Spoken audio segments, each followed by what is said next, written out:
gracioso realmente. Lo pueden jugar gratis desde su juego, desde su cliente, obviamente, a través del modo creativo, ¿no? Así que, bueno, invitarlos también a eso mientras esperamos. Acá estamos en literalmente lo que es la dulce espera de esta gran final de dúos, que van a ser 6 partiditas. Van a ser 2 partidos y un pequeño descanso. Le pedimos por favor que en los descansos no se vayan, dejen ahí el televisor con el contador, son 10 minutitos nada más. Pero vamos a tener 2 partidas, 2 partidas, 2 partidas. Y al final de esas 6 vamos a tener el gran resultado. A ver quién nos sorprende.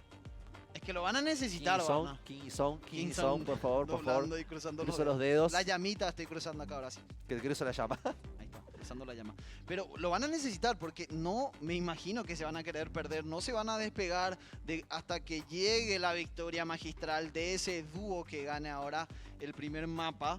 Entonces van a tener que irse porque después vamos a volver nuevamente con los juegos.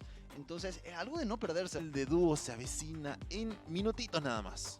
Minutito para arrancar, ¿eh? ¿Qué se te debe pasar por la cabeza cuando estás ahí, no? O sea, imagino que vida. hay jugadores que están más metidos Tu vida, ¿cómo llegué Mira, acá? mira quiénes son, mira quiénes son. Son Sonic King, son el 3 y el 4 y el 5. Sonic King, saludame por favor.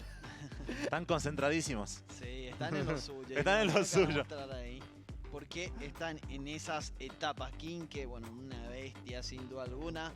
El público ahí que saluda, porque están presentes ahí en el escenario, en el estadio, en el stage, para poder vivir toda esta fiesta que es la Fortnite World Cup. Ya pasando también los respectivos campeones que veíamos ahí con el... Siempre como que son muy creativos a la hora de los trofeos. Ayer veíamos el pico con la caja, con el box. Y hoy vemos el globo, el autobús mágico ahí con el globo en forma de copa. Me encanta. Sí, señor. Mira, ahí estamos viendo las imágenes de los ganadores del día de ayer. Que bueno, no lo dijimos, pero vamos a decirlo ahora del modo creativo. Fueron la escuadra capitaneada por Scissors, la escuadra de los chicos de Fish, que se llevaban entonces la llama dorada que desempataba el resto de las llamas, que hubo una llama para qué equipo, pero además ellos se quedaron con la llama que era dorada, el cual vale más puntos, porque tiene dificultad adicional. Así que Fish Fan se hacía con el título de el mejor equipo de creativo, capitaneada ahí por el amigo Scissors. Así que felicitaciones para ellos, que parece que lo hicieron. Mira, Sand en este momento se disfrazó de héroe. Se disfrazó yo me realmente de héroe. acuerdo, fue Fue de infarto. Increíble. la tensión que creó en ese momento. Yo estaba así, mirando, porque ustedes estaban narrando y yo estaba así, ¡pam! Y me torcía y me mordía y estaba así, como que muy impaciente. Estaba igual en ese top 3, 21 monedas cada uno. Y él estaba como que más avanzado, a diferencia de todos los otros que creo que ya habían muerto. Sí. Y estaba a una moneda de ganar, de conseguir ese plus. Y se fue, lo pensó, saltó y la moneda número 22 llegó. Y ahí conseguía llevarse ese enfrentamiento que, bueno, fue bastante tenso, ¿eh?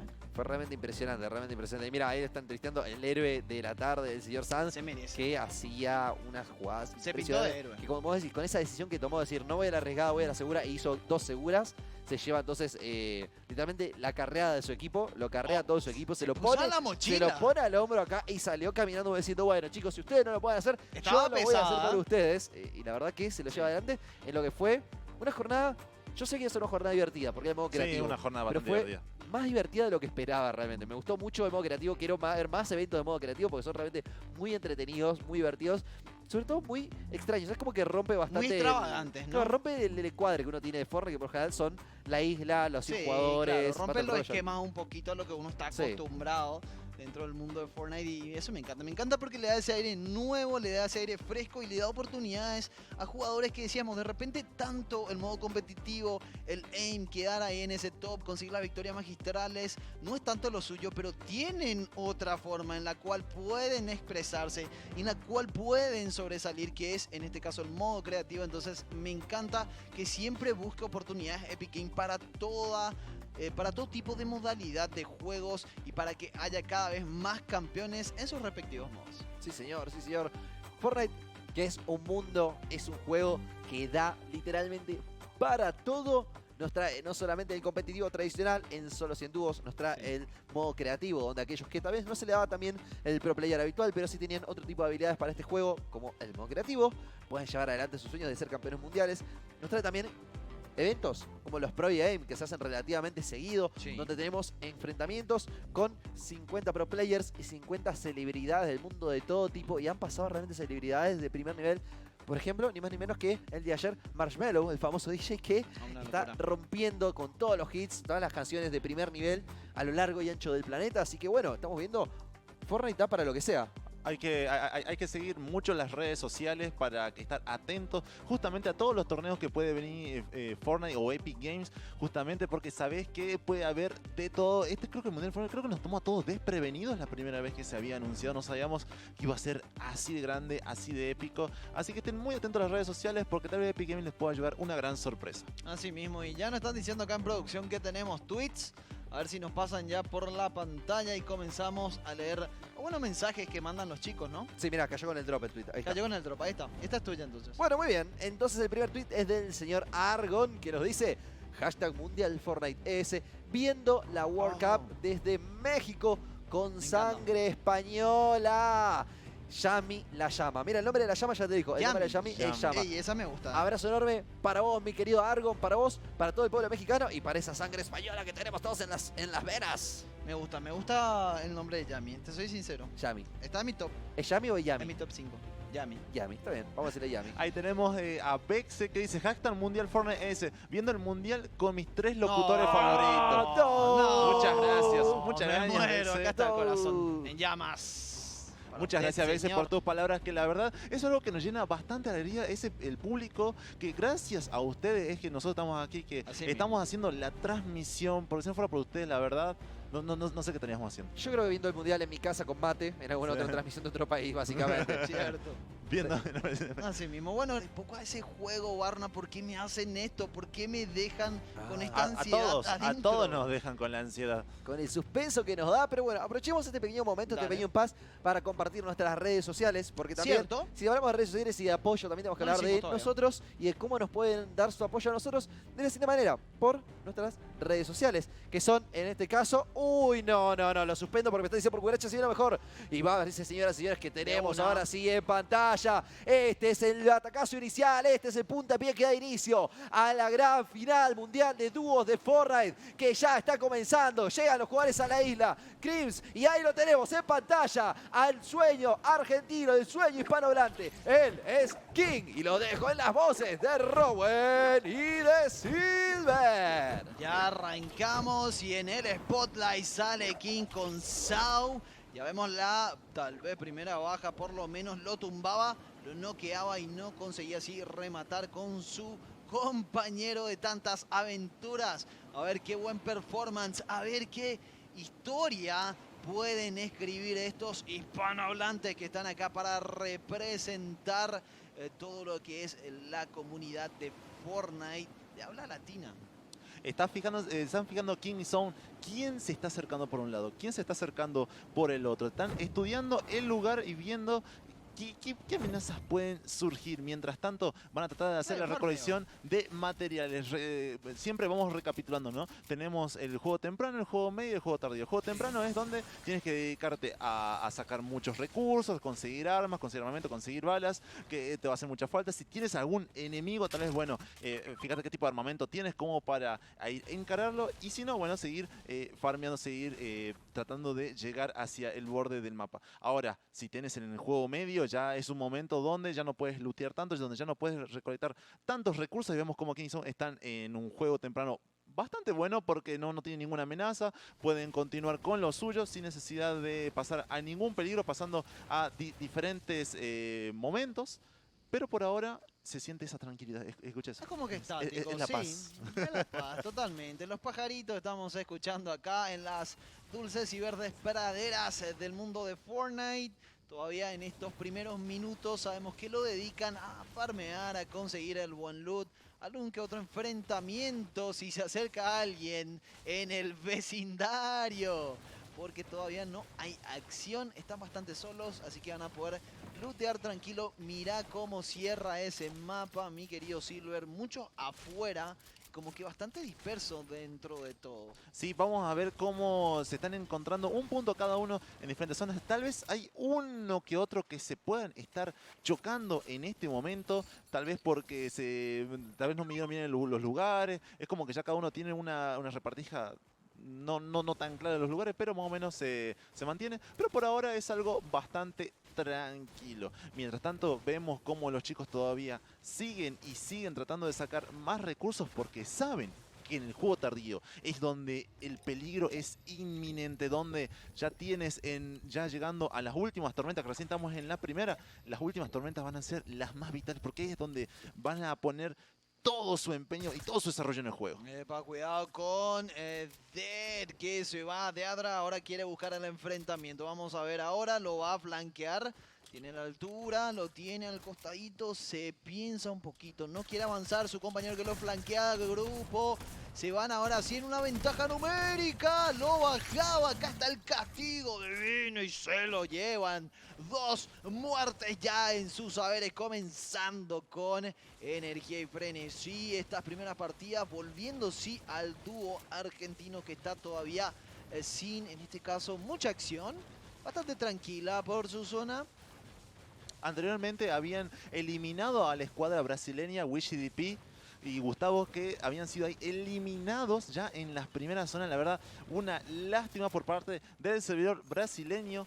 Pero bueno, es cosas del Fortnite porque sabemos que solamente llega un solo dúo a la instancia final de 100 personas. Entonces es un poco obvio, ¿no? Que va a ser algo muy, pero muy complicado para todos los jugadores. Pero mientras tanto, mientras pasamos ahí a lo largo, vemos al señor Jowan que se está acercando ya a una zona de peligro. Y se va a buscar el enfrentamiento. Cuidado que lo tiene ahora sí. Lluvia de balas, ráfaga de fuego. Lo quiere flanquear. El buen daño que conecta y lo manda al piso.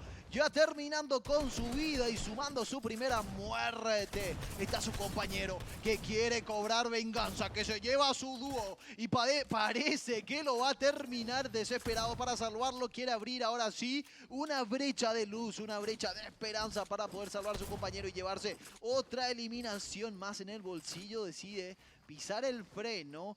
No creo que intente levantar a su compañero porque va a arremeter contra él su enemigo si intenta eso. Está como ahí midiéndolo, como que no sabía por dónde entrar, no sabía hacia dónde ir. Tal vez tratar de revivir a su compañero para tratar de flanquearlo como sea, no podía hacerlo. Pero ahora en este caso vemos como todavía King y Song, todavía que no se encuentra nadie, están midiendo a ver por quién están. Parece que se pueden encontrar con peligro. Song ya está midiendo, está oliendo que se está encontrando con gente. Ahí parece que sabe que están moviéndose los bolonchos. Comienza a hacer un poco de daño hacia rojo. Está ahí, acaba de destruir el boloncho. Lo acaba de dejar sin transporte. Ahora mismo debe estar haciendo rojo mi nave. Asimismo, vemos ahora como King y Sao están ahí realmente tratando de sumar, en este caso materiales, porque muertes no hay todavía. Vemos que está bastante tranquilo, muy estático, se mantienen ahí. Me imagino que van a tratar de dilatar todo lo que va a ser este juego para tratar de entrar más en ese top, mi querido Silver. Fíjate que fue un poco atrevido lo que hizo Zone, ¿no? Como que venían personas, venían jugadores hacia ellos, no sabían muy bien hacia dónde se dirigían, pero él de todas maneras agarró y comenzó a dispararle, como sin preguntar, sin decir nada. Yo le comienzo a disparar, yo comienzo a arremeter contra ellos, no me interesa. Aquí nosotros venimos a ganar, venimos a sacar eliminaciones. Por ahora vemos como la primer tormenta ya se está acercando. Los jugadores ya tienen que comenzar a ese punto medio donde la zona es la zona segura y cada vez se va haciendo más y más chico. Por ahora vemos que los chicos de la escuadra argentina, Zone y King, ya están dentro de la zona, entonces pueden estar bastante tranquilos. Así mismo, todavía no pasa nada, están ahí como que muy estáticos, como decía. Van a mantenerse de momento. Estamos con la primera tormenta, 30 segundos para que empiece a conseguir entrar en la segunda, donde tal vez ya sí haya una rotación por parte de este dúo, pero no creo. Tal vez se van a mantener hasta el final, porque si no me equivoco están dentro de zona, ¿no? Están dentro de zona, el vecindario es una zona segura, se podría decir. Vemos ahí como el eyedrop ya está cayendo, donde se pueden encontrar tal vez un mejor tipo de armamento. Por ahora los chicos no están encontrando el peligro, están teniendo un buen juego temprano, se podría decir. Pero ya en cualquier momento, como viendo de conocer cómo son estos dúos, van a ir a buscar próximamente a su presa para tratar de conseguir unos cuantos puntitos para la tabla. Totalmente, ahora sí comienza la rotación, van en campo abierto, avanzando de manera cautelosa, mirando todos los costados a ver si hay algún hostigante que podría conectar algún disparo. No pasa nada de momento, silencio sepulcral tenemos, probando algunos disparos. Sao, si bien había alguien ahí, está muy lejos. Vamos a ver si prueba nuevamente con un disparo un poco más adelantado. Conectaba, creo yo, el buen daño, le bajaba un poco el escudo. O parece que era otro el que estaba flanqueando. De todas maneras, a esa altura, sacar ese daño está, la verdad, muy pero muy loco. Los chicos de King y de Sound, que ya comienzan a ver a otro dúo que saben, ya estaban marcando diciendo mucho cuidado, que creo que acá tenemos a alguien. Ahí vemos que le habían conectado un poco de daño a King. Se va a tener que recuperar un poco el escudo, así pueden continuar con su travesía. Ya tienen que ir bajando. La segunda tormenta no los va a favorecer. Tienen que ir hacia el lado sur del mapa para estar en un lado seguro. Tal vez la gente del norte ya comience a desplazarse por el mapa. Sabemos que solamente tienen 45 segundos nada más para moverse, pero igual de todas maneras no creo que estén muy lejos como para hacer una amenaza la zona, ¿no? La tormenta. Cuidado que tenemos a Pepe Sin que está siendo castigado. Nix que estaba ahí, mucho daño, 22% y cae en el piso a manos de Maxi. Vemos su compañero. ¿Será que Nix lo va a poder rescatar? Lo terminaba ya. Nuevamente pasando a Kings. Vemos un intercambio de disparo. Pero, wow, veíamos ya acción en otro lado. Por otra parte, acá siguen bastante tranquilos el dúo, en este caso argentino. Van a ir haciendo las rotaciones permanentes por los rebufos, que siempre lo veíamos en todas las semanas. Desde la semana 2 hasta la semana 10, siempre veíamos esas rotaciones por parte de los dos. Buscando más gente, buscando esa itemización, que por ahora vemos que ya se sienten bastante cómodos. Ya están llegando a una zona segura, una zona donde pueden esperar tal vez a algunos incautos, algunos jugadores que tal vez van a llegar un poco tarde hacia la zona. Vemos que ya la tormenta se comienza a desplazar en menos de 2 minutos. Ya va a salir con la totalidad de la tormenta a su favor, y vamos a ver ya que en la tercera cuarta tormenta ya es donde va a comenzar el juego medio, donde tal vez ya encontremos un poco más de acción. Mientras tanto vemos a King y Zone que parece que ya están fichando a uno que otro jugador. Cuidadito, que ahora sí tal vez podría venir un enfrentamiento. A ver si consiguen concretar una primera muerte, que es lo que le está faltando. Estamos todavía en un top 84, segunda tormenta, todos jugando a lo seguro, algunos sí un poco más temerarios. Se van de frente y tratan de sumar alguna que otra eliminación. Ampliando el campo de visión también estaba King. Sin mucho movimiento, se mantienen ahí en esta estructura como que defendiendo el fuerte. Están defendiendo el fuerte, saben que esa posición les favorece mucho, por lo menos hasta que termine la segunda tormenta. Siempre lo veíamos en las semanas ahí como esperando un poco a que se cierre la zona, estando en un lugar más o menos seguro, sabiendo que los posicionamientos, además de las eliminaciones, te dan bastantes puntos, y eso le va a servir para llegar a instancias finales. Tampoco de gastar balas tal vez en algo que no saben que van a hacer resistir mucho efecto. Siempre tienen que gastar la cantidad necesaria de su armamento para tratar de tener una baja segura, se podría decir. Ahora bien, vemos ahí en el mapa cómo ya está terminando de cerrar la zona, llegando casi en un lugar medio. Mucho ojo que ahora la zona puede ir a un lugar aleatorio del mapa, donde les puede favorecer o les puede desfavorecer, dependiendo de lo que diga ahora. Ahí está, perfecto. Ya estamos viendo que va a ser del lado norte. Creo que King y Son se tienen que mover un poco, si no me equivoco. No me acuerdo muy bien. Ah, no, fíjate, mira. Están perfectos donde están. Están perfectos. De momento están ahí sin la brisa que anuncia tal vez el preludio de una muerte que se viene. Cuidado, que vemos enfrentamiento acá. Es 4ZR que está avanzando ahora. Cuidado que en este laberinto de la muerte podríamos ver ya alguna baja. Bombas fétidas tratando de hacer rotar a su enemigo, de desposicionarlo dentro de este early game, que estamos en una tormenta 3 que se consiguió asegurar una segunda eliminación. Muy buen trabajo, sumando cada vez más puntitos. Sabemos que cada muerte cuenta, mi querido. Cuenta siempre, cuenta cada eliminación. Y mientras tanto los chicos de la escuadra argentina ya están viendo que tienen enemigos también cada vez más y más cerca. Ahora estamos ya por llegar a la tercera tormenta. En segundos nada más se va a comenzar a hacer presente, y los chicos ya lo saben, ya saben que tienen gente cerca, ya saben que están hasta el momento, ya creo que todo el público ya lo sabe. tienen que estar muy, pero muy atentos a lo que se puede venir. Vamos a ver este enfrentamiento. Y es Chapix el que está ahí. Bomba fétida para desposicionarlo. Acometiendo un poco de daño ahí King. Obligando prácticamente a sus rivales a que salgan y muestren la cara. Lo vemos todavía en las alturas. Están bajando un poquito. Momento de tensión. Se mantiene ahí. Amplíe el campo visual. No hay mucha acción de momento.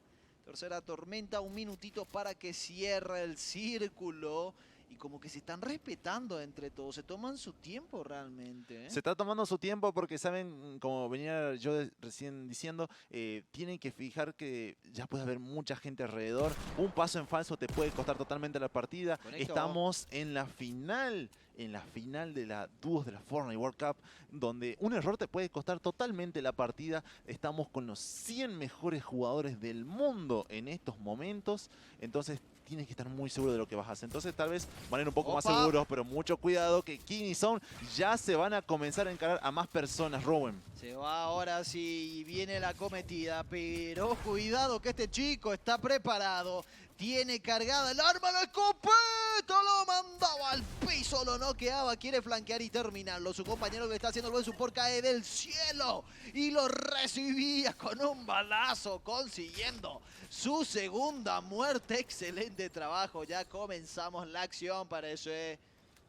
La verdad que King aquí ha demostrado ya lo que venía trabajando hace mucho. Ya viene con las 2 primeras eliminaciones, que no es para menos, no es para menos. Ya está comenzando a demostrar que está al nivel, está totalmente al nivel de estos 100 jugadores que están ahora mismo en esta Fortnite World Cup, que están ahora mismo en Nueva York, que están tratando de demostrarlo a todo por el todo. Esto es un Battle Royale donde solamente uno, o por lo menos en este caso el dúo, solamente 2 se van a llevar la victoria magistral. Sí señor, vamos a ver cómo termina esta orquesta que está haciendo ahora sí de la Fortnite World Cup, donde los protagonistas sin duda alguna son los jugadores que están dejándolo todo el día de hoy. 66 personas, cuarta tormenta y cada vez más se achica el cerco. Vemos ese círculo pequeño para ya tantas personas dentro de todo. Algunos fuera, algunos ya adentro, como que holdeando ese lugar, como que aguantando prácticamente, y algunos sí un poco más cautelosos, bordeando, viendo alguna brecha donde se pueden colar. Vemos que ahora Nix trata de conseguir alguna muerte porque no tiene y ya no está con su dúo PF5. Nix, que es de la escuadra brasileña, en este momento se encuentra totalmente solo, no tiene ninguna eliminación, está tratando de conseguir la siguiente eliminación, pero se la roban, se la roban. ¡No! Among Us no consigue esa eliminación. No, pero lamentablemente no la pudo conseguir. No la llevó él, Sí, pero no, fue no, gran no. partícipe Sí, de sí. eso. Se llevaron a un fuerte contrincante que es Mongral. Ya queda fuera y ahí conocía el destino final. Sí, señor. Era Lena quien terminaba con su vida. ¿De dónde vino ese? Lamentablemente Nix no lo vio venir, fue como que vos estás vivo así de repente y ¡pum! Al lobby. ¿Por qué sí? Porque se puede. Basta. La verdad, estas cosas son las que podemos encontrar en la Fortnite World Cup. Ya vemos que Zone está siendo un poco asediado, no sabe bien hacia dónde, por dónde vienen los disparos. Por ahora va a tratar de abrirse un poco, tratar de cambiar un poco el posicionamiento. Le están lanzando demasiadas bombas, demasiadas granadas. Parece que es el blanco de muchos jugadores porque los disparos vienen hacia todos lados. Mientras tanto trata de hacer la edición, construye. Ya le han sacado bastante escudo, mucho cuidado ahí. Se están tratando de curar un poco y parece que ya deben estar pensando hacia dónde vamos, porque ya lo están comenzando el rodeo y ya comienzan a acercarse más jugadores enemigos. Totalmente, tenemos a Sao y King ahora, que ustedes piensan que ellos están acorralados. No, son ellos quienes están acorralando a sus enemigos. Trax, que está solo prácticamente contra el dúo, lo tiene de frente. Cuidado, la lluvia de balas que está cayendo, la buena defensa con el muro a tiempo. Se están replegando ahí, no quieren avanzar, pero están dentro de zona, les conviene. 61 personas cada vez, ese fit alimentándose con más y más muertes. Esa tormenta que viene a sesgar almas. Estamos en la tormenta 5, Silver, que ya está rotando. Ya está rotando, ya estamos en el juego medio, casi llegando al juego tardío. Ya se van a empezar a encontrar todos los jugadores. Ya sabemos que hay muchos, pero muchos jugadores. Ahora todavía en el campo de juego todavía no. Ya estamos llegando por la mitad. Ese quiere decir que ya en cualquier momento se van a encontrar.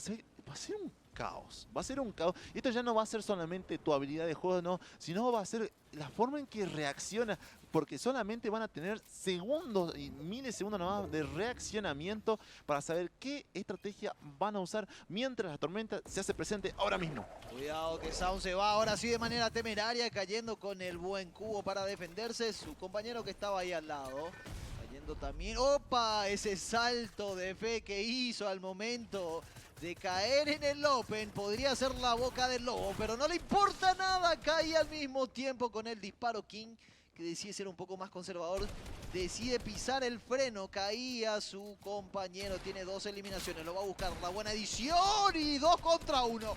Quiere conseguir y lo consigue. No te puedo creer. En un 2 versus 1 viene, da el disparo en la cabeza, lo termina y de manera inmediata responde a su segundo agresor, llevándose 4 eliminaciones. Ahora mismo que King sabe que está totalmente solo, no tiene a su compañero Sound, consiguió una doble eliminación, lo venían a buscar, no sabían que estaba ahí King preparadísimo para arremeter contra ellos en este momento. La escuadra argentina tiene 4 eliminaciones, todavía quedan 27 equipos, todavía no está nada dicho. Tiene que concentrarse, tiene que hacer ahora el doble de trabajo. King tiene que empezar a rotar ya por todo el mapa porque sabe que se puede encontrar contra 44 personas diferentes. Cuidadito, cuidadito, estamos en la sexta tormenta, que ya no hace caricias, muchachos, que ya quita un buen daño y que mira dónde cierra. Ahora la lluvia de fuego que le está cayendo a Kini, lo está soportando, una barrera, una defensa tras otra, quiere abrir una brecha, pero está siendo flanqueado de todos los lados, se ve acorralado. ¿Cómo va a hacer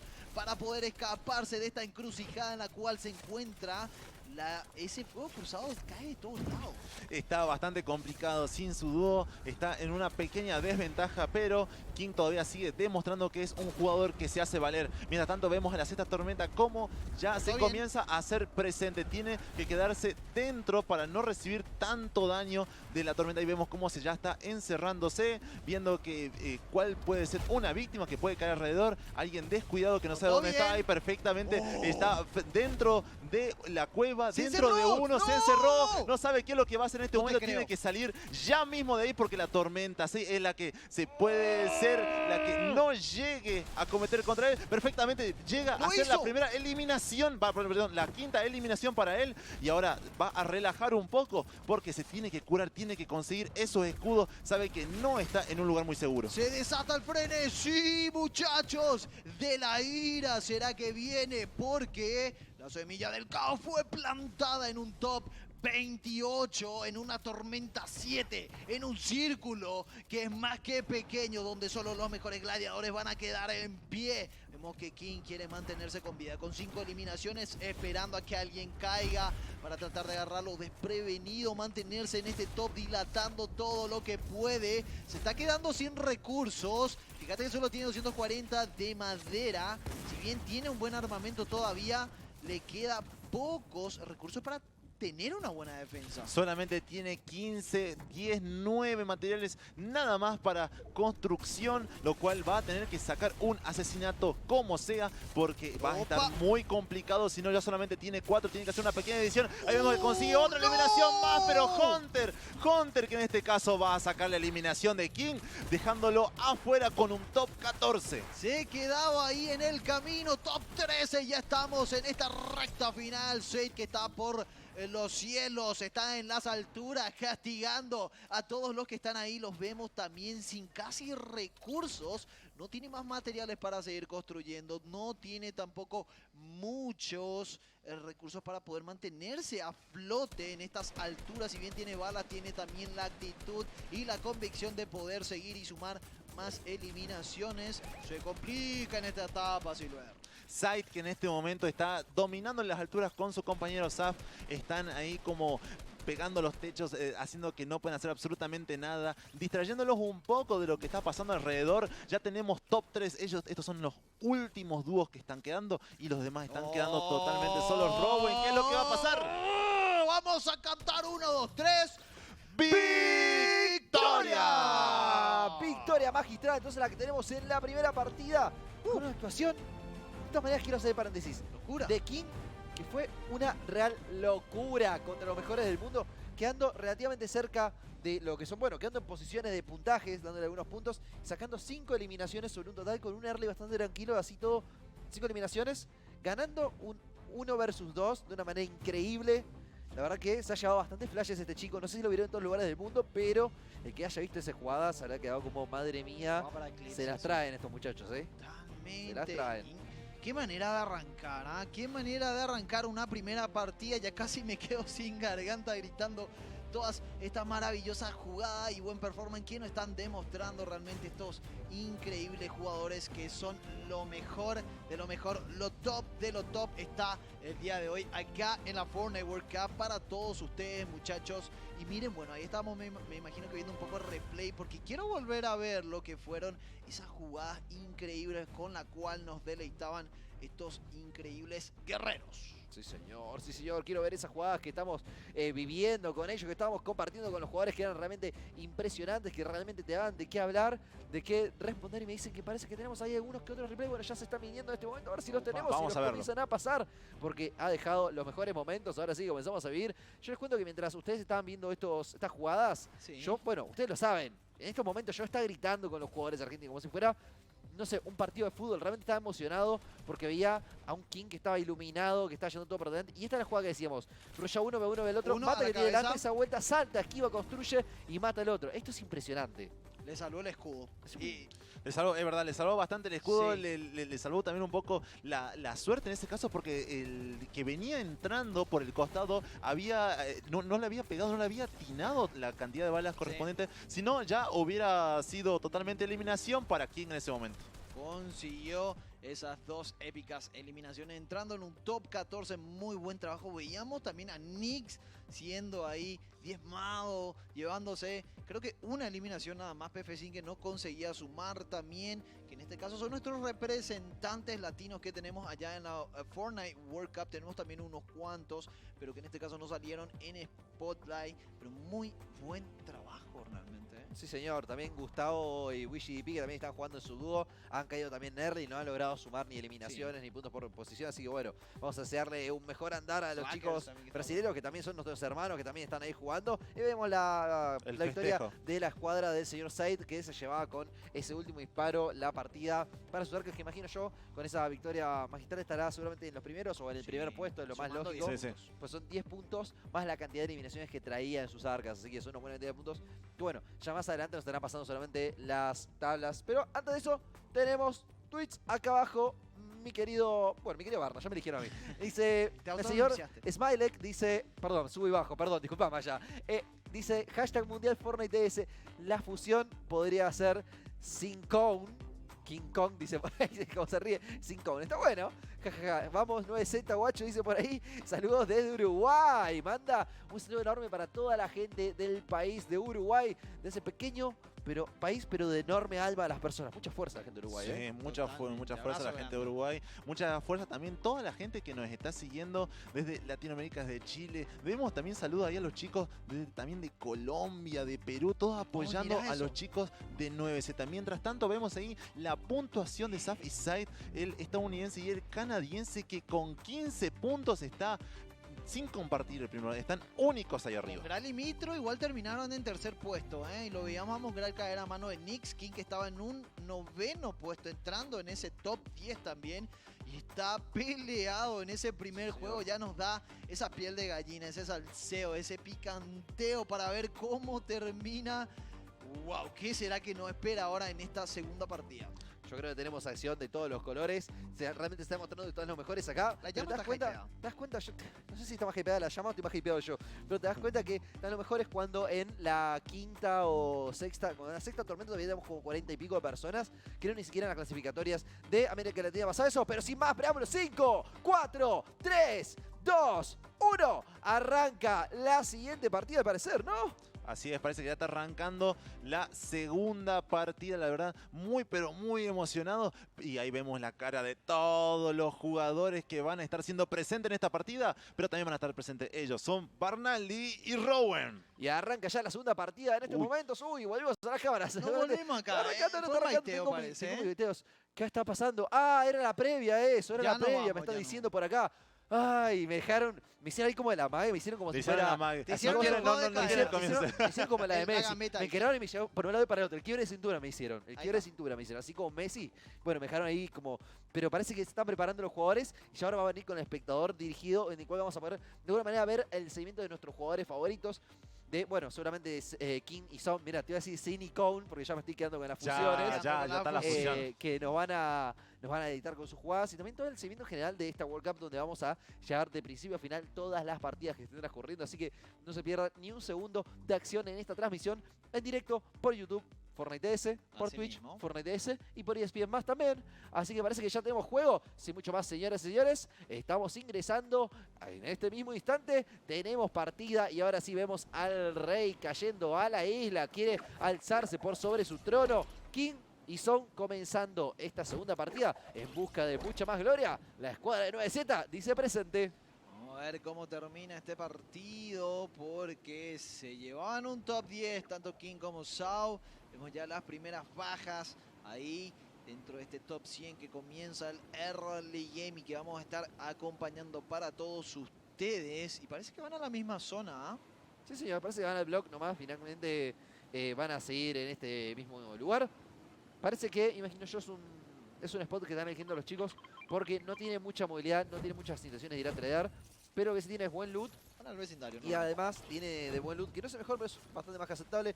Además tiene muy buenos elementos en sí, o sea, tiene muchísima piedra, lo cual termina siendo uno de los mejores elementos y le va a venir bastante bien para la hora de la construcción. Que sé que tiene buena posibilidad de comenzar tranquilos, de pensar, de ver las rotaciones, ver el cierre del mapa, de comenzar a administrar los recursos, de armarse para salir a después a hacer lo que mejor saben hacer los chicos, que es ir a hacer los tradeos, ir a buscar un poco más de acción en las etapas más avanzadas del juego, ya acercándose hacia el juego medio y el juego tardío. Así mismo, muy buen trabajo realmente el que veíamos en la partida pasada, pero vamos a ver si ahora consiguen replicar eso realmente, porque hay paz en el vecindario, Barna, hay tranquilidad. Estamos todavía en etapas tempraneras dentro del juego. Va a ser los minutos de farmeo, de loot, de mantenerse ahí estable, de conseguir esos recursos, porque sabemos que en la etapa final hacen falta. Prácticamente King le quedaba poco y nada de materiales en esa última recta que estaba. Sí, señor, la verdad es que se lo veía bastante comprometido y creo que en base a eso también es que, bueno, tuvo que de alguna manera, comillas, suicidarse, por así decirlo, o sea, jugar más agresivo tal vez lo que a él le gustaría, rusheando. También un poco de mala suerte en un momento cuando él tira una bomba de las sombras y justo un rival le bloquea la construcción, que lo bloquea una construcción que era... ¿Y qué es lo que pasa? Cuando vos estás en las sombras, no podés dejar de estar en las sombras porque querés y tampoco podés romper, ni disparar, ni nada, solamente podés moverte y saltar. Ahora, si te bloquean la salida, vos no tenés para dónde ir porque estás en un cubo que no podés ni editar, ni romper, ni hacer nada. Y recibió bastante daño en ese momento, quedó mal posicionado, perdió tiempo de avance, perdió inteligencia, perdió una bomba, amén de eso, perdió una bomba que podría haber sido más adelante. De alguna manera lo castigó a esta acción. Ojo que tenemos a Rojo con un snipe que me parece que está buscando un poco de cabezas y un poco de acción. Me parece no, está simplemente reculando un poco y sigue farmeando. Por lo pronto, early game, como siempre, tranquilo e inteligente. Así mismo, vemos que lo está tratando de apuntar. Uy, prueba, Uy. ¿será que con esto y al piso lo mandaba a primera muerte ya? Desde la distancia que aseguraba. Dice, bueno, me conseguí una muerte, vuelvo a lo mío. A minear ahí con ese pico lo que era toda la parte del pilar ahí de piedra juntando recursos y rápidamente también recordando a los chicos que el formato de esta final de dúos se divide de esta manera. Son 10 puntos la victoria magistral, del segundo al quinto puesto son 7 puntos, del sexto al número 15 son 15 puntos, perdón, 5 puntos. Y del 16 al 25 son 3 puntos. Entonces, hasta un top 25 se puntúa en cuanto a posiciones. Totalmente, señores. Un top 25. Así que los chicos, la partida pasada consiguieron puntos porque King quedó ahí cerca. No sé si después o antes, pero cerca del puesto número 15. Así que consiguieron puntos por posición y puntos por eliminación. Que bueno, no lo deja en los primeros lugares, pero lo deja con bastantes esperanzas de acercarse a lo siguiente. Por lo tanto, ya vemos ahí a King saltando un poquito con la lava, jugando, sin farmeando. Como decimos siempre, está tranquilo. Fíjate que ya pasaron algunos minutos del inicio de la partida y recién han caído 7 jugadores a lo largo y ancho del juego, lo que quiere decir que no hubo realmente mucha acción. A pesar de que, bueno, siendo 100 personas, lo más común es que coincidan en los lugares a los que van a tirarse muchas veces. Es famoso en las partidas más más casual, más entre amigos. Decir, bueno, ¿a dónde tiramos? Vamos a pisos picados. Y te vas a a neopicado de alguna manera. Y bueno, termina pasando la acción. Pero parece que, hablando de acción, Clix está comprometiéndose porque está con algún rival cerca. Hace las ediciones rápidas, intenta conectar algún escopetazo. Hace las ediciones, comienza con el buen cubo a hacer el 90 para crecer un poco, pero no lo logra porque tiene a alguien arriba haciéndole la contradicción. La trampa que planta en este momento, eliminado por planta. Va de Striper, va a trampa, digo yo. Va a la trampa. Se llevaba igual una eliminación al señor Clix y vemos que está ahí con su compañero, que está tratando de hacerle el buen cover, que tienen que restabilizar un poco el HP perdido y subir esa vida. Vemos que bueno, se mantienen todavía ahí con el buen cubo. Sau sin mucha actividad. ¿Dónde cierra ese mapa? Le queda mal a algunos que tienen que empezar ya esas rotaciones para no quedarse fuera. Si bien es una primera tormenta todavía, en minutito va a pasar a la segunda. Ya no daña demasiado, pero perder free damage o recibir free damage, bajar ese HP innecesariamente, Sí, no es un señor. buen acuerdo, creo yo. Sí, señor. Por lo pronto, ahí los muchachos ya están... Bueno, los muchachos quedaron justo dentro de la zona. Están ahí en el ¿Otra vez, vecindario. Sí, otra vez. Bastante, no sé, inteligente o con bastante fortuna, porque en realidad vos no puedes predecir dónde va a cerrar, pero con bastante fortuna. Pero de todas maneras, están decidiendo hacer las rotaciones pertinentes. Al Ah, mirá, parecer Nitro. están leyendo que en la zona no hay nadie porque no han recibido ningún disparo, ninguna de paso ni nada. Entonces, bastante tranquilos, van yendo para adelante, mirando por un lado para el otro para ver no recibir un flanqueo desmedido que les cobre la vida de una manera... Tal vez un poco regalada de alguna manera, por así decirlo. Ven que hay una grieta por allá que están bajando, a ver, y encontraron a quien está bajando de la grieta y intentan conectar, pero no es más que lo que conocemos como Jaras. ¿Qué es Jaras? Dirá relator, comentarista. ¿Qué es el Jaras? El Jaras es intentar hacer un poco de daño para encontrar a los enemigos un poco más bajos de vida. No ir a buscar necesariamente la muerte, sino desgastarlo. Digamos que desgastar es la traducción más latina o española de Jaras. Así que bueno, jugando a los chicos tranquilos, haciendo las rotaciones, avanzando, buscando un nuevo spot donde posicionarse, donde dejar el mid-game bastante mejor en cuanto a la teoría del juego, en cuanto a lo que es la práctica. Y parece que ahora sí se viene el primer cruce de los chicos argentinos. Y vemos que intercambiaban unos disparos, pero se mantienen todavía en la lejanía. No quieren sobreextenderse, tanto Sao como King que están ahí un poco divididos, pero se van a tratar de posicionar mejor por si el rival decide acometer contra ellos. Vemos que quieren tener el rango de visión ahí, manteniéndose de manera cautelosa todavía. Van a entrar ahí en esta torre, en este faro que podría ser el que van a defender de momento. Un poco expuestos de repente, pero bueno, todavía se mantiene estática la partida. No hay intercambio de disparos ni de habilidades. Vemos que se mantiene Sao rotando ahí. Ojo, me parece que estoy escuchando balas, así que no me extrañaría que en cualquier momento comiencen los primeros cruces para esta escuadra que parece que está avanzando sin ninguna duda. Sound está yendo para adelante, está yendo a hacer los flanqueos, luego están Yo vi una rozando, bala están ahí, peinando las balas, señores y señores. Están pasando muy cerca, le están dejando de adorno de las marcas. Bien caliente está entonces lo que está pasando porque está recibiendo el Jara de la parte tercera, pero parece que es muy lejano porque no están conectando en este momento. Y yo no creo que en esta instancia de la competencia, en esta instancia del camino, tengamos jugadores con mala puntería. Así que evidentemente siempre vendrán tiros lejanos No. que por la caída y por la dificultad no lograron conectar. Se dan por vencidos, parece que no van a seguir jaraseando a los chicos argentinos que siempre hacen pequeñas construcciones de madera para no gastar ningún elemento que realmente sea importante, no va a estar un poco de piedra, no va a estar metal, y ahora sí siguen rotando para intentar hacer lo que mejor saben, que es ir a buscar unos buenos tradeos. Dispara contra Nikov, intenta jarasear el jugador de origen francés, para ir a buscar que está con Airwax, que ahí lo vemos que fue el ganador del día de ayer, en el, si mal no me equivoco, en el Pro EAM. Airwax que se escapa con su dúo de Nikov hacia lo más alto con las rotaciones. Así mismo, vemos que se mantienen ahí estáticos un poco, probando suerte, dañando ese boloncho, lo destruían ahí. Caía nuevamente la buena defensa. Creo que está solo, está con su dúo probando a los pajaritos que estaban planeando en el aire el dúo. Sin mucha suerte, sí bajaba un poco, cuidado que todo el escudo y un poco más, dejándolo al 30% y casi que no llega y no la cuente. No la cuenta. No la cuenta, la atención que viene Sony, quien están agarrando ya mismo esos rebufos para comenzar a moverse por el mundo, a moverse por el planeta con las rotaciones. Van a ir a buscar ahora sí un poco de acción. Entramos en la segunda tormenta, todavía quedan 84 personas en pie. Parece que mucha acción no está habiendo por el momento en la isla. Parece que están tomando bastante relajados, bastante tranquilos. No hay nadie que esté intentando rullar demasiado. Bueno, nadie quiere perder esta instancia, ¿no? Estamos hablando de una instancia ya de final mundial. con los 100 mejores jugadores. Vos sabés que acá el más mínimo error te va a castigar con un balazo en la cabeza que no va a terminar en Obviamente. el mejor de los casos. Así que nadie quiere jugarse esa ficha. Acá no podés decir yo voy a ganar a mi rival solamente por mi capacidad como jugador. Acá son todos buenos. Asimismo, hay varios factores los cuales tienen que tener en Upa. cuenta. Cuidado, que King prueba nuevamente y le rozaba esa bala quemarropa que caía con malicia, pero si no conectaba. Va a rotar con su compañero Sau en las turbinas de viento nuevamente. Vamos a ver si lo hace también él. Ahí está.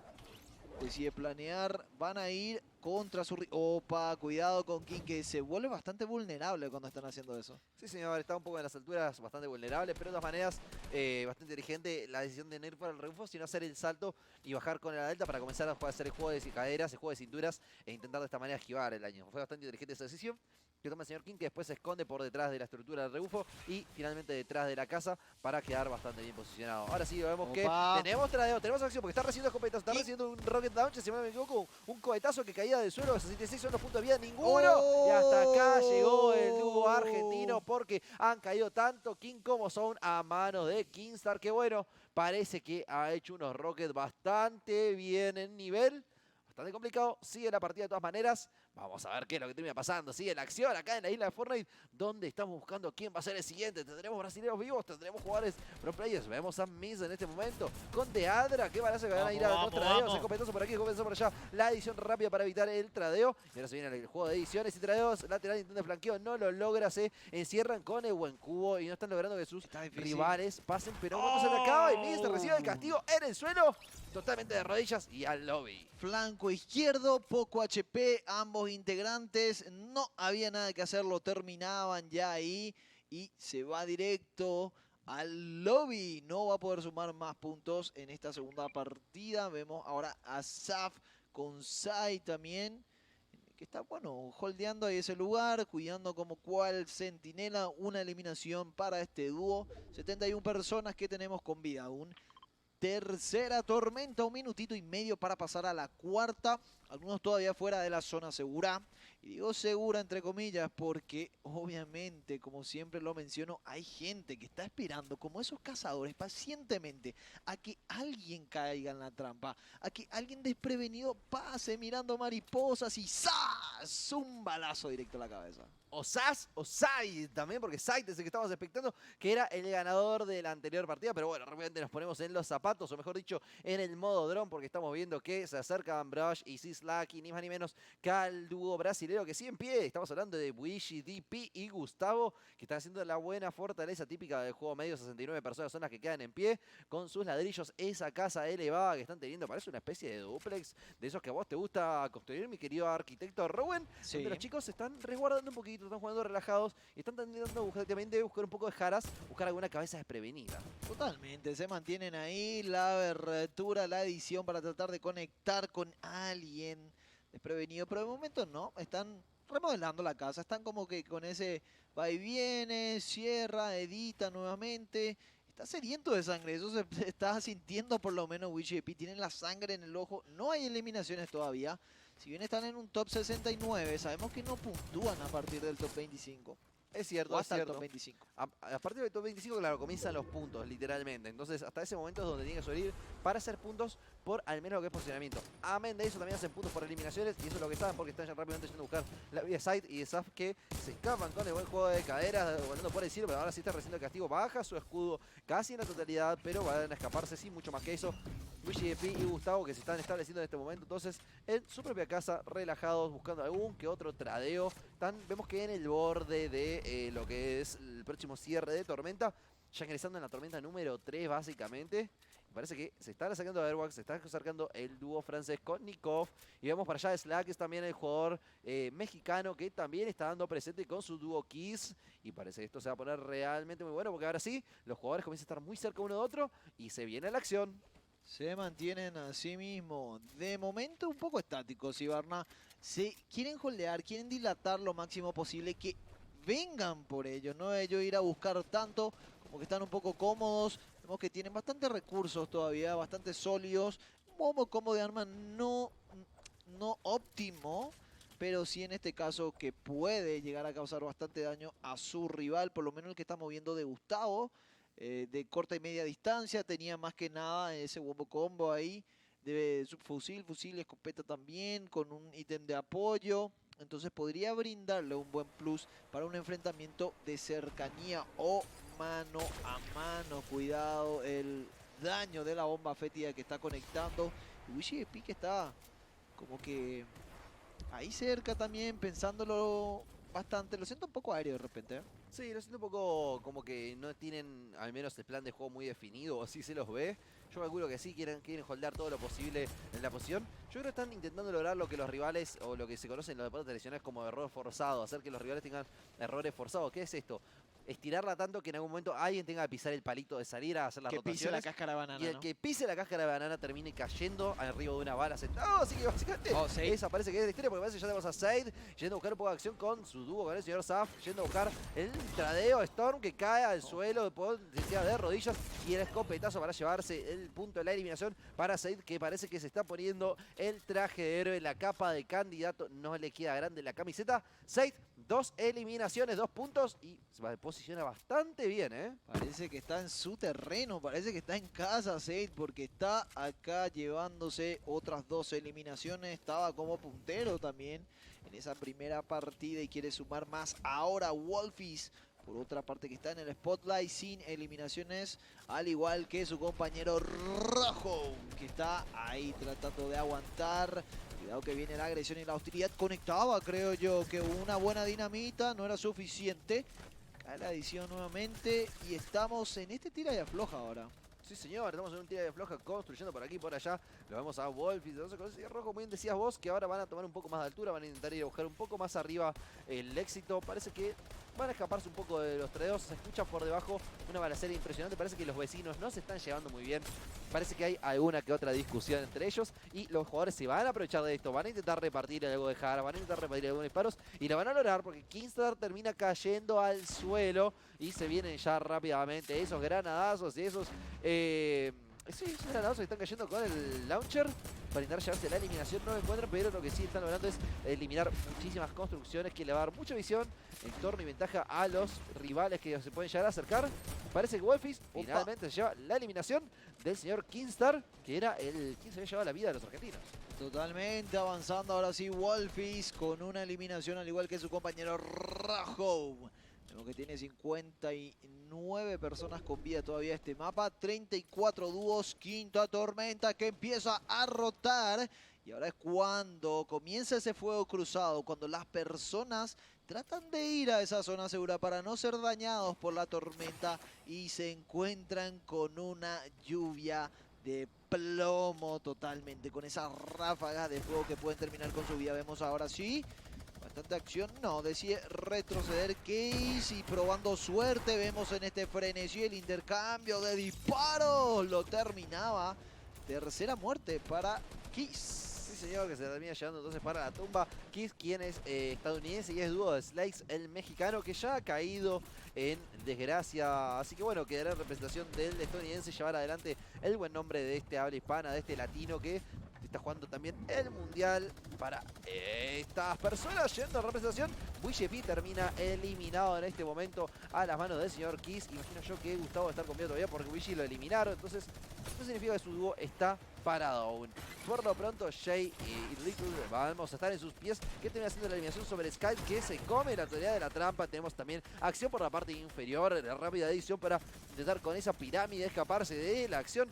Jay muy rápido construyendo, editando y yendo una y otra vez a buscar. Top 51, estamos a borde de MD50, por favor. Muchas gracias, jugadores. Top 50 en el aire. Ahí está, y ahora sí, se prendió la caldera, chicos. Consiguen cosechar más y más muertes estos jugadores. Cuidado con Jay, que tiene 2 eliminaciones, que tiene que tomar rápidamente ahora el escudo para estabilizarse la bomba fétida, para mantener a raya y terminar a sus rivales nuevamente. 4 eliminaciones, 4 muertes en sus saberes que tiene este titán, pero se complica porque el fuego sigue. el frenesí que se desata y no para. Vemos a estos jugadores intercambiando disparos. Prácticamente hay momentos de donde no saben de dónde lo están flanqueando. Es que Rubén, vos ponete en el lugar de ellos. Saben que ellos saben un poco más de Fortnite que nosotros. Un poco más, nosotros estamos solo viendo, un poco. inclusive con el dron aéreo estamos viendo lo que es. Y es una locura, como lo dije alguna vez en las clasificatorias, es una locura de dimensiones desproporcionadas.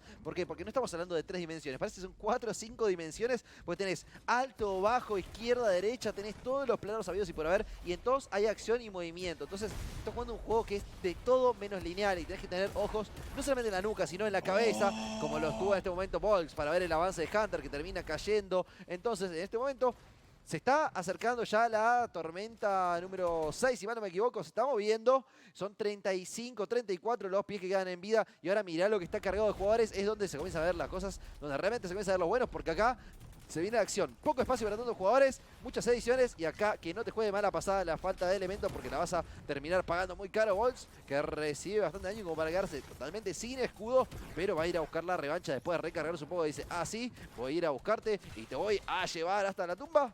Harpy, su dúo parece que está yendo un poquito más por delante, encuentra la forma de flanquear, comiendo un poquito de daño, todavía no es tan grande lo que está ejecutando la tormenta, pero así queda por fuera y ahora sí se le complica un poco la cosa. Ahí va, volvió una vez más.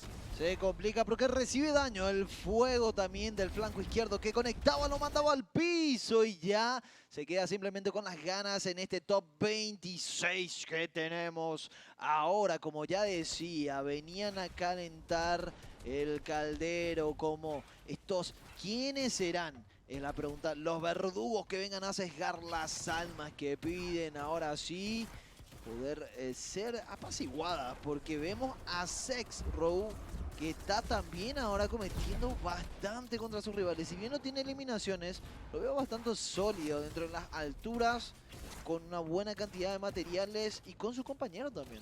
Es cierto, atención que tenemos acción, está tirando rápidamente por el enemigo que va por debajo. Aqua que cae de rodillas, el famoso jugador que queda eliminado en este momento por parte de Segrow y compañía, que ya llevan 3 eliminaciones, 3 puntos para su casa. Estamos 14 en este momento, la eliminación también contra Server, sigue para adelante, está rushando, está apretando la doble, la edición, el click y muchísimo disparo y acometida sobre sus rivales. Top 12 y dame por favor el 10 que tengo ganas de editarlo.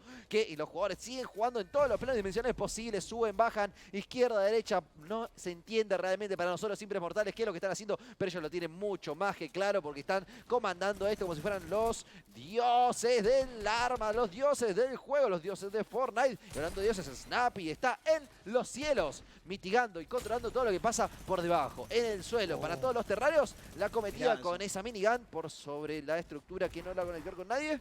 Pero atención, que ahora sí tenemos top 10. Así mismo, entramos en un top 10 y en un abrir y cerrar de ojos estamos en un top 6. Ya no tiene recursos Snapsy, cuidado que se le complica.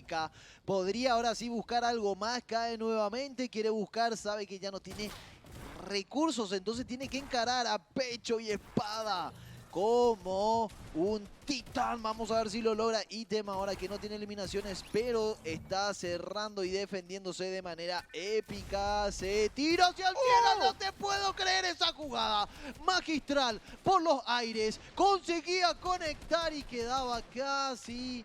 Phoenix ahora saliendo. Vamos a cantar 1, 2, 3. ¡Victoria! Victoria para el señor Phoenix, que llegando con su dúo a las últimas instancias. Ese salto que había pegado había sido como muy épico, pero muy arriesgado. De todas maneras, de todas maneras es algo que ya tenía que hacerlo obligatoriamente porque estaba solo contra 2, así que por lo menos lo intentó, estuvo muy cerca. Eso sí lo puedo decir porque había conectado unos cuantos disparos. El que no arriesga no gana, chicos. El que no arriesga no gana. Él lo sabía, arriesgó y todo salió bien. Quedó todo absolutamente bien en manos. Y el dúo entonces de Phoenix y Sex Row que se llevan para su casa la segunda partida, señoras y señores, de una manera impresionante. Bueno, vamos a vivir un poco de los mejores momentos a continuación, ¿no? Increíble, dejándonos sin aliento estas partidas que teníamos rojo ahí con el buen snipazo que conseguía conectar. Acá clicks también que caía al mismo tiempo. Veíamos varios, sí, también que bueno.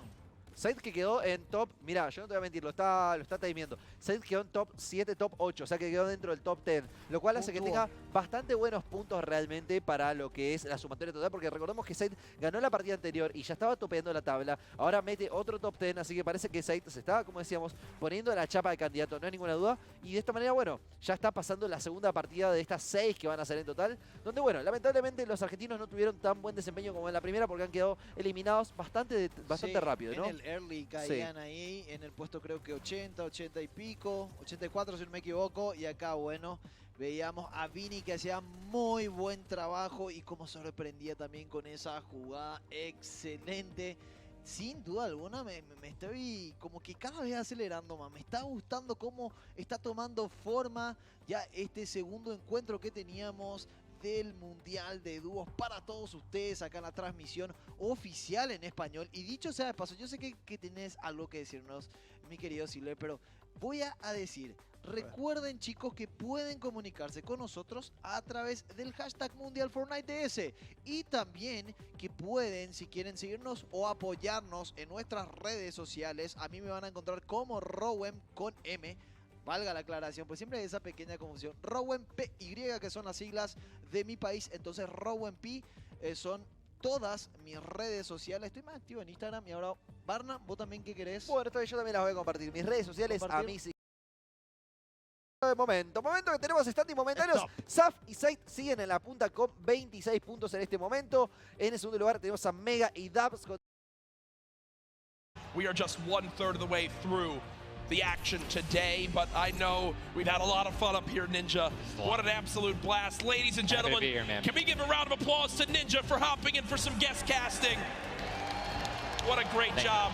Thank you, man. Always a pleasure, brother. Pleasure to be here. That's going to do it for us for now up here on the caster desk, but I know Zeke is down on the floor with some notes for you all. Thank you guys so much, man. What an awesome first two set of games from Saf and Say locking down the lobby to Zexro and Vinny just coming in super clutch. And of course, guys, you've been here. We got to see Ninja. He got to go ahead and commentate some games. So what I want to know from you is, have you guys had a good time? Have you enjoyed it? If so, just let me hear you. You know, that was so-so. Let's pretend I didn't ask. Have you guys been enjoying yourselves? That's what I'm talking about. Obviously, we've got quite a bit more games left to get through, but, you know, if you've been watching for a long time, you know I'm a big fan of everyone that loves Fortnite. It's all about bringing people together. And I like to say Fortnite fam, that's my thing. That's what I do. And you know, there's actually a lot of people from around the world that have come here to compete, to watch, to be part of all of this. And I thought, what better way to give back to you guys than to teach you how to say Fortnite from all around the world. So in just a moment, we're gonna take a look at a video, and I can't wait because this is actually the first time I'm seeing this. A lot of work went into making this happen. So I can't wait for us to watch this together. Let's take a look.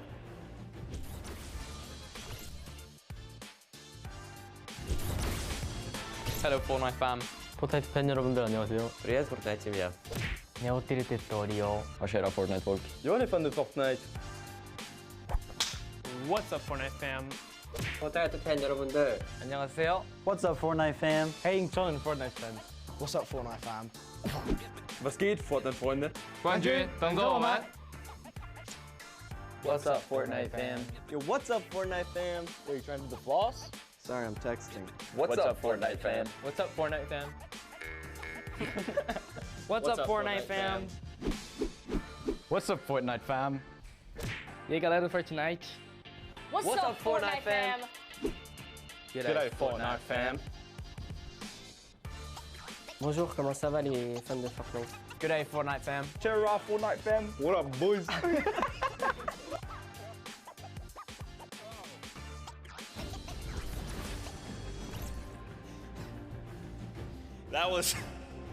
That was even better than I thought it would be. Just embrace it. We, as a collective, are the Fortnite fam. Get used to it. We're here to stay. Now, guys, you know, there's a few more things I want to take a look at before we hop back into the next game. One of the things to kind of do if you're here or if you're at home, you've been watching, Ninja actually had a pretty dope hoodie, a World Cup kind of exclusive hoodie. Would you like one of those things? Would you like one of the crazy World Cup shirts that we have? You can totally get your hands on one. Head on over, retailroad.com. Get yourself a nice shirt. We've got some hoodies. We've got hats. We've even got the little drone that's the battle bus. It looks amazing. The top balloon is actually the drone, so you've got the bus that's literally flying around. You best believe I'm going to pick one up and mess around with my family. They're not ready for it. But there you go. There's some on your screen. Also, that Drift shirt, by far, my favorite piece of merchandise ever. Those of you that really do know me, you know I love Drift. He's easily my favorite character. But just some cool things. If you're looking to get some World Cup exclusive thing, go ahead and take a look. Now, for those of you who have also been watching kind of all 10-week qualifiers long, you know we love Golden Boy. And there's actually one thing specifically he was kind of telling people as we were going through interviews. And that was, hey, when we get to New York, you're going to be in my hometown. Let's catch up and get a slice of pizza. Now, I know you're thinking, wait a minute, Zeke, what about like everyone else? Why is it just Golden Boy? Well, he's a Golden Boy and he's selfish and he wanted the pizza off for himself. Get called out. That's right. Now the world knows. But a few of those players actually took us up on the offer. They went out for some pizza. They had a night on the town. So let's take a look together and check this out.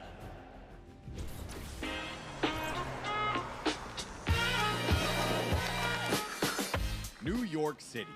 We got the Statue of Liberty, Central Park, the Empire State Building, and the first ever Fortnite World Cup Finals. I couldn't be more excited about the greatest Fortnite players from around the world coming to my hometown to duke it out. But before the action started, I took World Cup qualifying players Aiden and Chinkin out to show them the Big Apple, starting with PC Gaming Cafe, Waypoint. What's up, boys? Hey. Welcome to Waypoint. Good to see you. Good to meet you. Good to meet you. All right, fellas, let's go and grab a drink. Let's go. All right.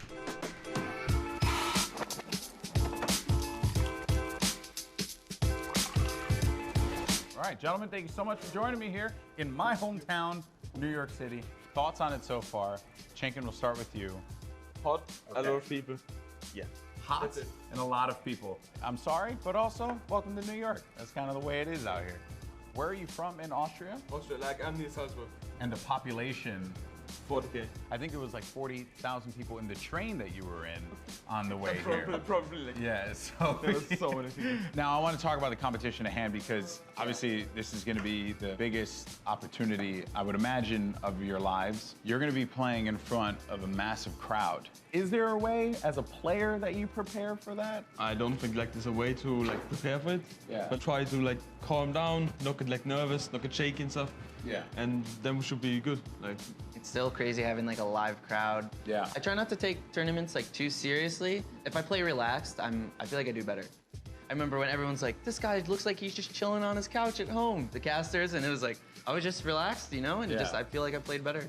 Okay, so gentlemen, we're gonna be heading off to some different sites around the city. We're gonna go to Washington Square Park, so let's go and check it out.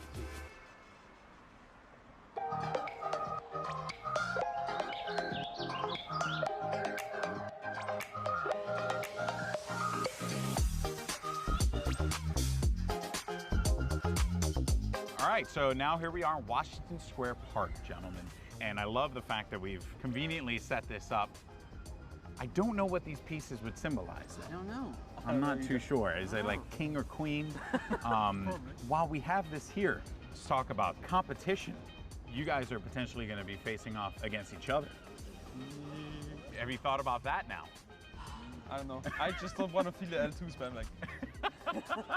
Oh, you don't want to feel the L2 spam? No. I've watched them play a little bit. Him and Stompy, they're very like, I've seen them play aggro before. It's pretty scary. So if you have chemistry where you can play without even talking, you guys know what you're gonna do. That's like, a team like that's gonna win. So what you guys are gonna experience this weekend, this is the first Fortnite World Cup. You're gonna be playing for millions of dollars potentially. Has that even set with you guys yet?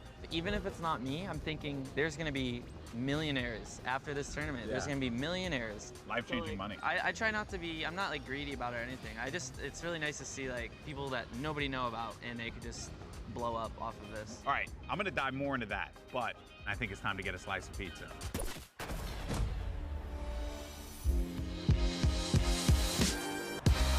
Take you out for a good pizza. We'll get some pizza. To give everyone pizza. Yeah, I'm gonna show up with 2 giant boxes of pizza. Pizza. Say I won't, Bala. Say I won't. And I kept telling people, hey, I want to get a slice of pizza with you. You know, all the players, and they all ignored me. You know?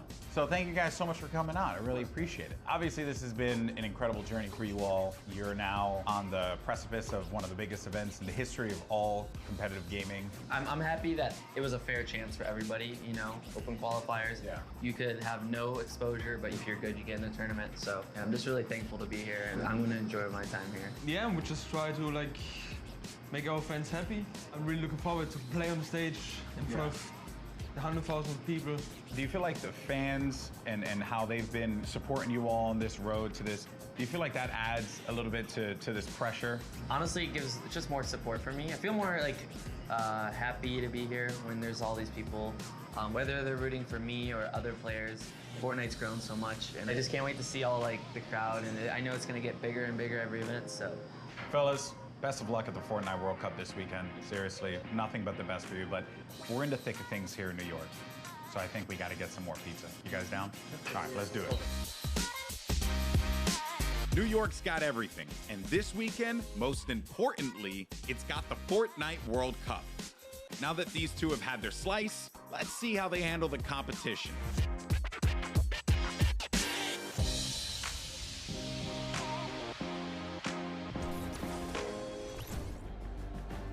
Good guy, golden boy. You gotta love him. You can't not. He's just the best, and it's really cool that he got to go out, hang out with Aiden, get some pizza, and, you know, just tour New York. You love to see it. You love to see it. Now, guys, there is actually a dynamic duo that we want to talk to. We actually have Jordan Fisher standing by. He's going to be chatting with Nix and PF Zin. These guys qualified back from the Brazilian region, and they've got some things to say. So, Jordan, let's go over to you. Thank you, my friend. I've got Nix and PF Zin here. Nix, you have been absolutely dominating in the last few weeks, especially where the solos and the duos are concerned, being the first Brazilian player to qualify for the World Cup. Can you talk to me a little bit about the dynamic that the two of you share as partners? Nix, você estava dominando nas últimas semanas, principalmente para os qualifiers da World Cup. Você pode falar pouco sobre a dinâmica de vocês? Eu e o PFzinho costuma jogar bem agressivo e tentar pegar o máximo de eliminações possível. PFZ and I, we try to play as aggressively as possible and get as many eliminations as we can. As you should in the name of Battle Royale. Right now, PF Zin, you seem to balance out the fiery kind of loose cannon nature of Nix, who is obviously a dominant player, you know, kind of helping him set up for a solid end game. What's it been like to work with such a young and fiery player like Nix? PFzinho, você parece que você consegue contrabalançar o estilo bem incendiante do Nix. Então, como é que é isso para você fazer esse lado mais balanceado da dupla? Basicamente, eu tenho uma role de suporte, então eu meio que fico nas backlines e ele vai na frente.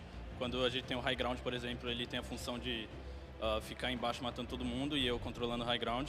Basicamente é um lado mais estratégico, enquanto ele é o lado mais agressivo. Basically, I have more of a support role.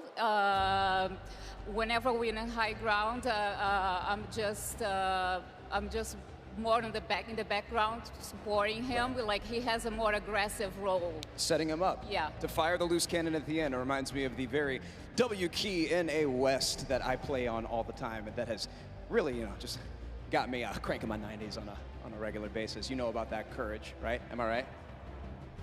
Back to you. Whoa. Jordan, it's back to me. Come on, Courage, he's just found the chicken parmesan. Someone whispered the word and he went running. You hate to see it. Also, big shout out to Nix and PF Zin. I actually chatted with Nix very quickly. He walked up and was like, "Hi, I'm Nix." And I'm thinking, this guy knows how to talk. So I talked a bunch of stuff, told him how much I loved him. Turns out he didn't understand any of it. So I had to get a translator and tell him that I love him. But that's how things go. Now, of course, guys, I know what you want. You want more games. We have 4 more on deck. So I think for now, we're going to send it back up to Golden Boy and Monster. They're going to get us into these games. So how's CJ Mike Realm? Play us in.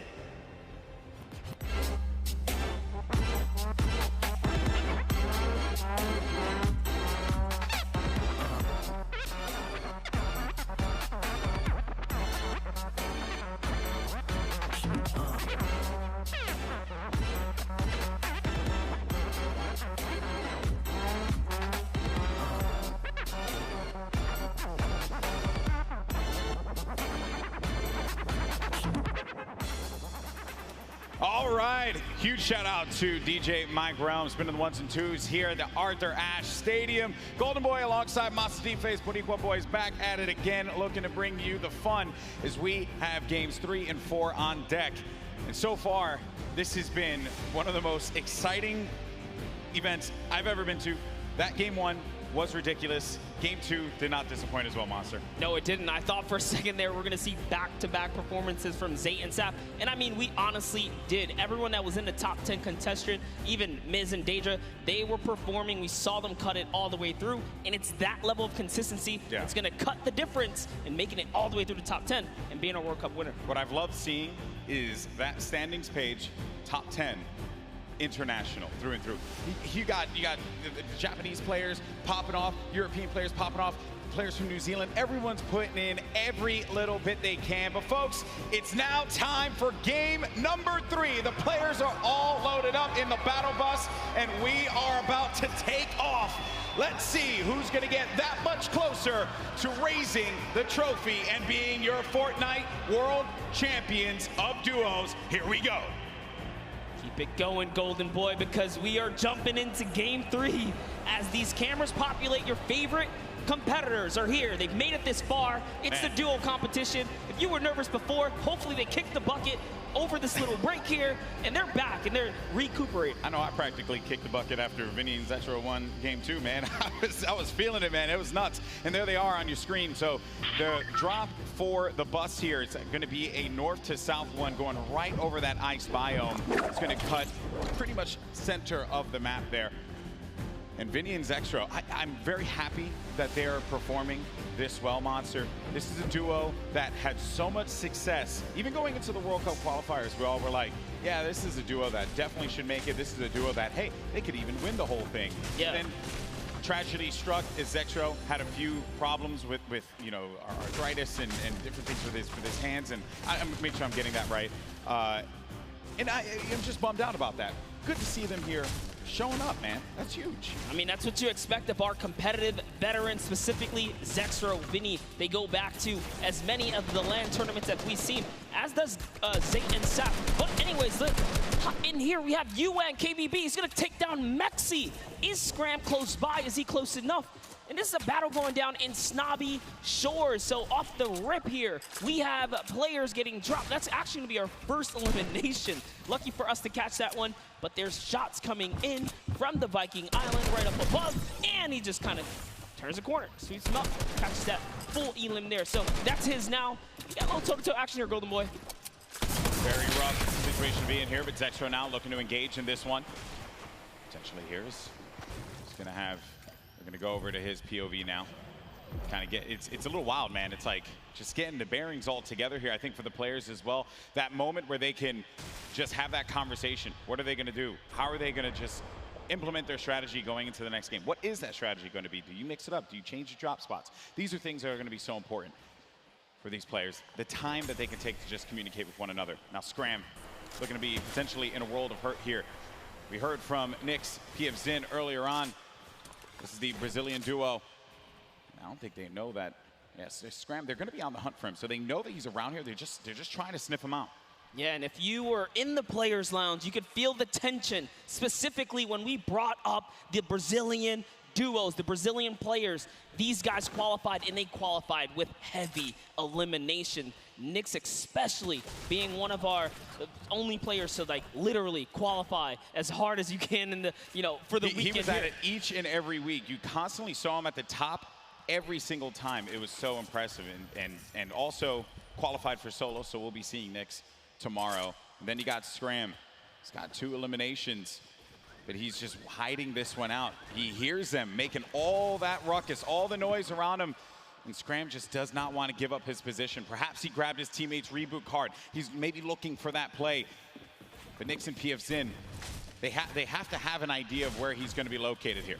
Yeah, he does not want to give up his position here. He's actually just hiding in the basement right now, hoping that these guys just kind of blow by like blow by like dust in the wind right here. As Nyx and PFZin, they think it's clear. They think it's all good because they came in and they just wrapped up one of the other players. They actually didn't initiate the battle against Mexi and Scram here. So Scram might just get lucky and be able to kind of sneak on by as he hears this powerhouse duo, this Brazilian duo, kind of loot their way through and make their way to the zone soon. And loot they definitely will, because they're getting a lot of resources out of this. Scram over in the distance, he's going to be out of there, but now we're making our way over to the action. It's happening with 7SSK7. Got Spades and Crims now looking to push on for this fight here, potentially. Got some shots going off. Crims is going to play that overlook position, getting challenged there, and trying to use that advantage from the download, a little bit of that right hand, right? Just see if you can get a peek in there. Does get tagged up, Crims. Guy does back away there, does manage to build out.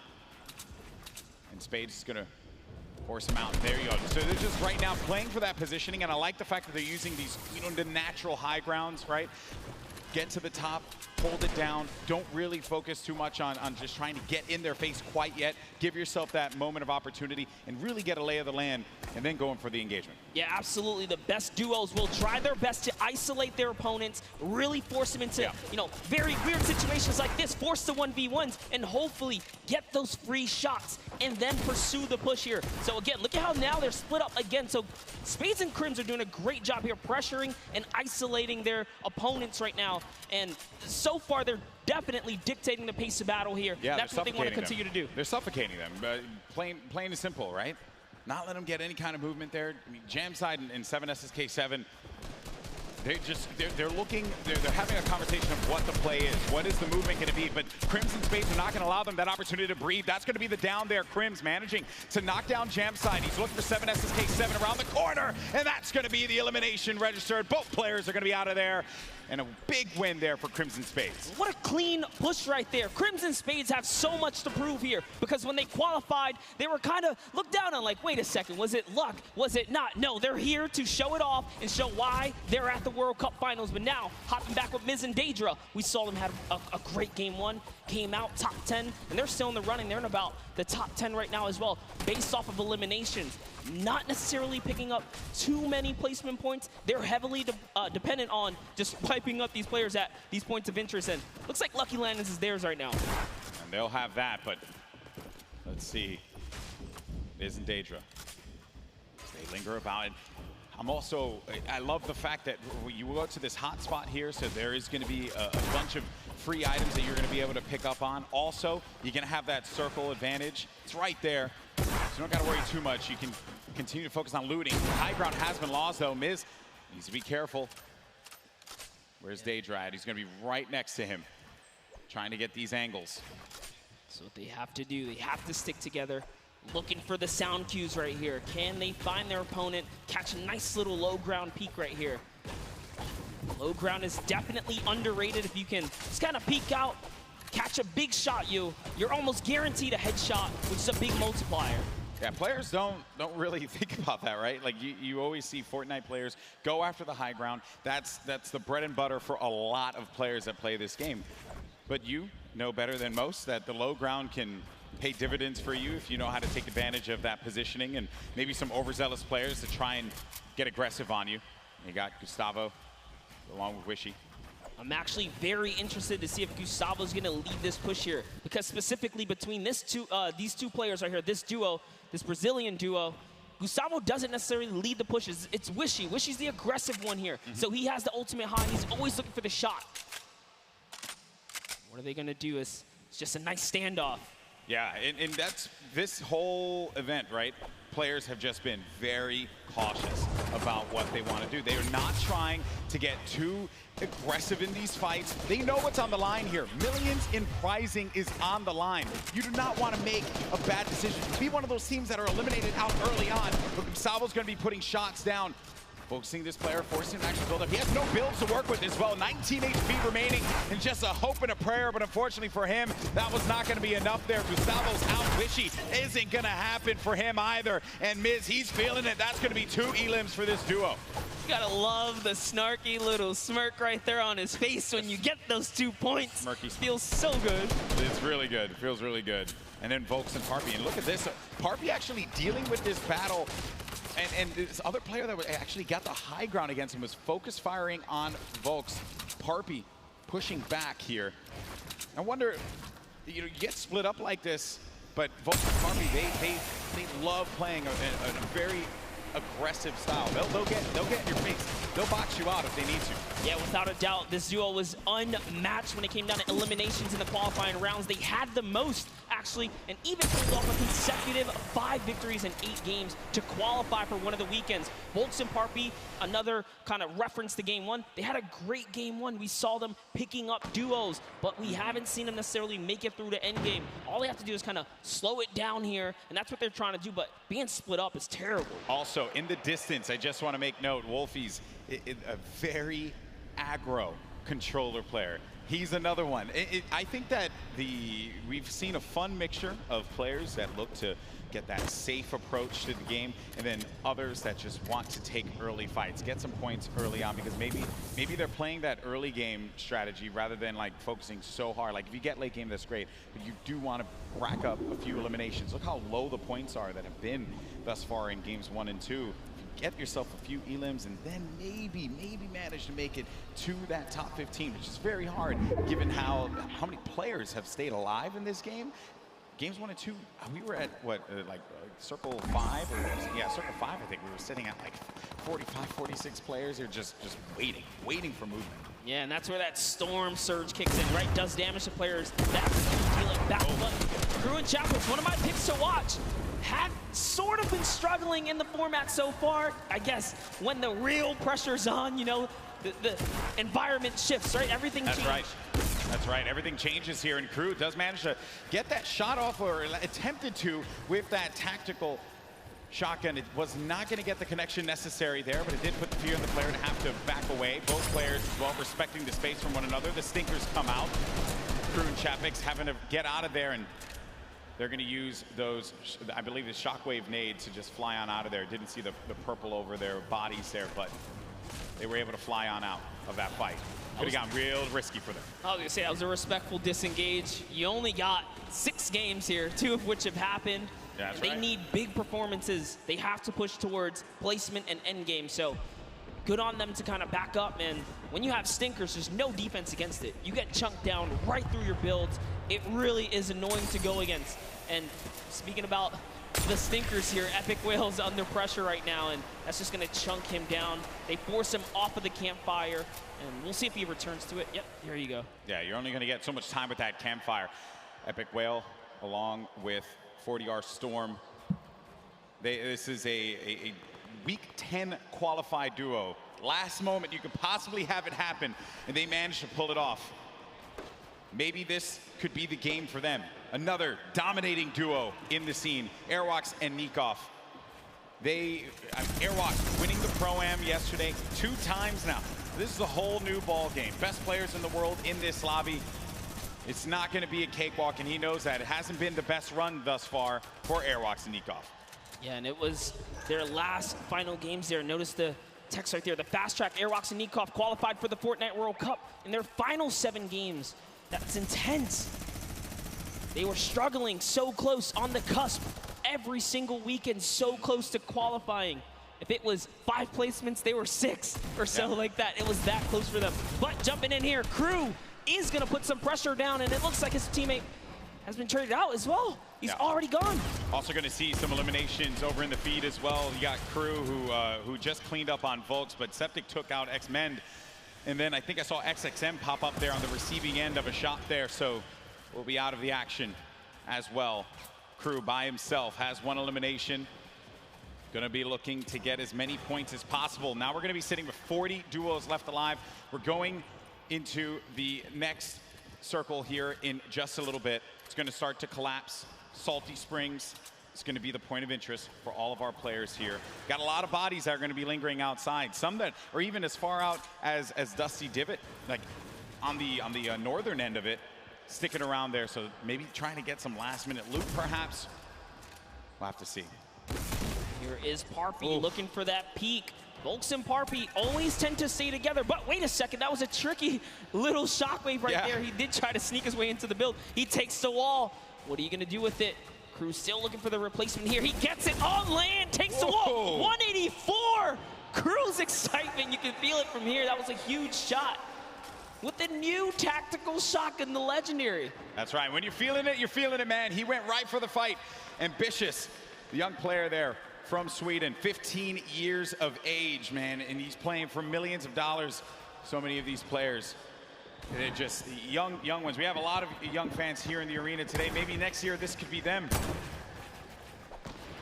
And then you got a few of the veterans. Zexro, Vinny, saw Nate Hill, as well as Funk Mongrel, Mitro, Aiden there in the corner of the screen. And back over to our Game 2 winners, Zexro and Vinny. No eliminations to their name thus far. I mentioned Wolfie's the aggro controller player. He went right for Nyx and just take him out on that one. Yeah, I definitely want to see Wolfie hopefully catch some more highlights before the weekend's over. Touch base with him. He's a great kid, definitely enthusiastic about being here at the World Cup, and he feels totally prepared. He's ready to represent.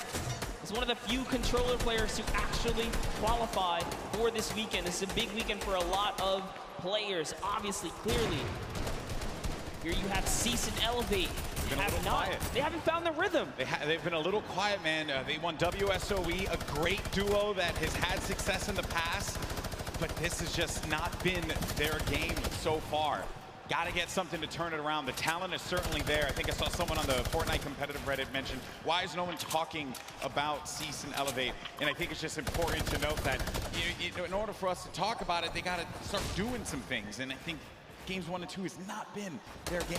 Yeah, and I mean, we were there in the warm-up rounds. A lot of players were not necessarily revealing strategy, but whoa, that's a huge shot on Ziff right there as Mitro sends one flying down the field right there. Sent him packing. Dear me.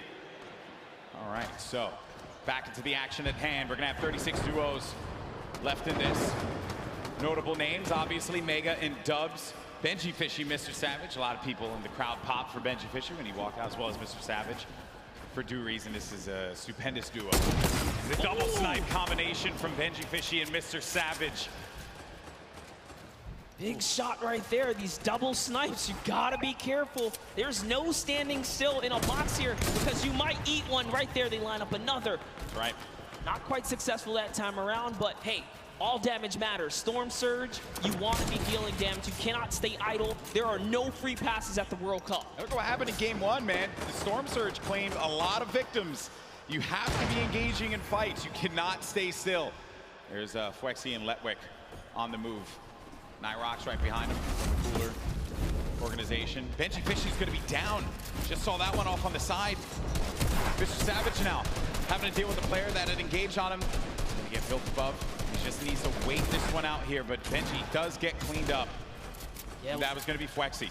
And that was such a sneaky ambush right there. He used his shadow bomb, pushed up. Notice Benji was kind of over-peeking, harassing players with that sniper. You cannot hold down scope right there. He ate a shotgun to the face, and that's why Benji goes down. And I love what Savage did here. He just went for high ground. He had to immediately get out of there and leave his duo behind. So what can Mr. Savage do? One of the best mechanical players here today. What can he do by himself? It's not going to be easy. Not with a lobby like this. At this point in time, he's really just looking to play the keep away game. Maybe can pick off a player with that heavy sniper, get an elimination for himself. They only have 1 point right now, and they're nowhere near getting the placement points currently. But he's still looking to harass some players. Put some pressure on them. Now you see that half in, half out circle. Only 2 duos are going to be inside of there. So everyone's going to have to start to move over to that east side. It's going to be a struggle for so many players. They're starting to make the moves right now. They want to try and gatekeep, prevent these players from getting inside. This is a team we want to watch right now during this rotation. Mongrel and Mitro, they are masters at executing, especially when they have mobility like this to cut across the field. They are on the hunt right now, and there's no reason for them to rush. Once they spot out someone, they're gonna pounce. They're gonna jump on that target. Yeah, they're gonna wait for you to make that mistake. And with the nerves at an all-time high here, players are certainly gonna make that error in judgment. Saw it happen in scrims when we were looking at players just getting warmed up. So much at stake here, but there's the launch pad. It's going to go out now. Need to be wary of just get beamed in the sky. So many times you think that you're just going to be sailing away with no problem, not a care in the world, and then you just end up losing all of your shields, all of your HP, and then that's it. You're done. I've seen it countless number of times. People tweet out, you know, you fly across, you get taken out the sky, but it's all about timing. Neither Mitro nor Mongrel were shot once on that rotation, and it was masterfully done right there. And whoa, it looks like they're tracking so beautifully. Catches someone trying to just kind of rotate on by in a shadow bomb, but that was not enough. You are not safe from the shadows there, buddy. Another thing, too, was that when they were out of position for a brief moment, the way that they were able to just get back together, right? That patience with one another, the communication, you need to have it when you're getting down to these final moments. 25 duos are going to still be standing here. You got Calculator and Macwood. They're going to have that high ground up above. They shouldn't be comfortable just yet, because anything can happen here. Look at where that next circle is going to be going. Moves need to be made. With that RPG, I mean, they can basically take high ground at any given moment that they want nor choose. Calculator looking around, already on 4 eliminations for Macwood. Macwood did say he's the fragger of the duo. We'll see if Calculator can keep up right now. I am just poking good fun because Calculator loves to talk a big game on the social medias. He really does, man. He's a character without a doubt. But right now, there is no fun and games to be had. This is Game 3 of the Fortnite World Cup Finals. It's time to put up or shut up for a lot of these players. And look at that, wasting no extra mats. They do not waste more than they have to. This was earlier on. An elimination onto Mongrel and Mitro. There you have it. Out of the game once again. That duo, European powerhouse, gonna pay there to Dubs and Mega. So far, so good. Macwood, again, just holding this positioning right here. He is gonna get blocked out with his teammate accidentally, but it's all good. This is still his ground to control right now. They have clear control of the skies here. And they have a ton of builds to work with as well, Monster. 4 eliminations for Macwood.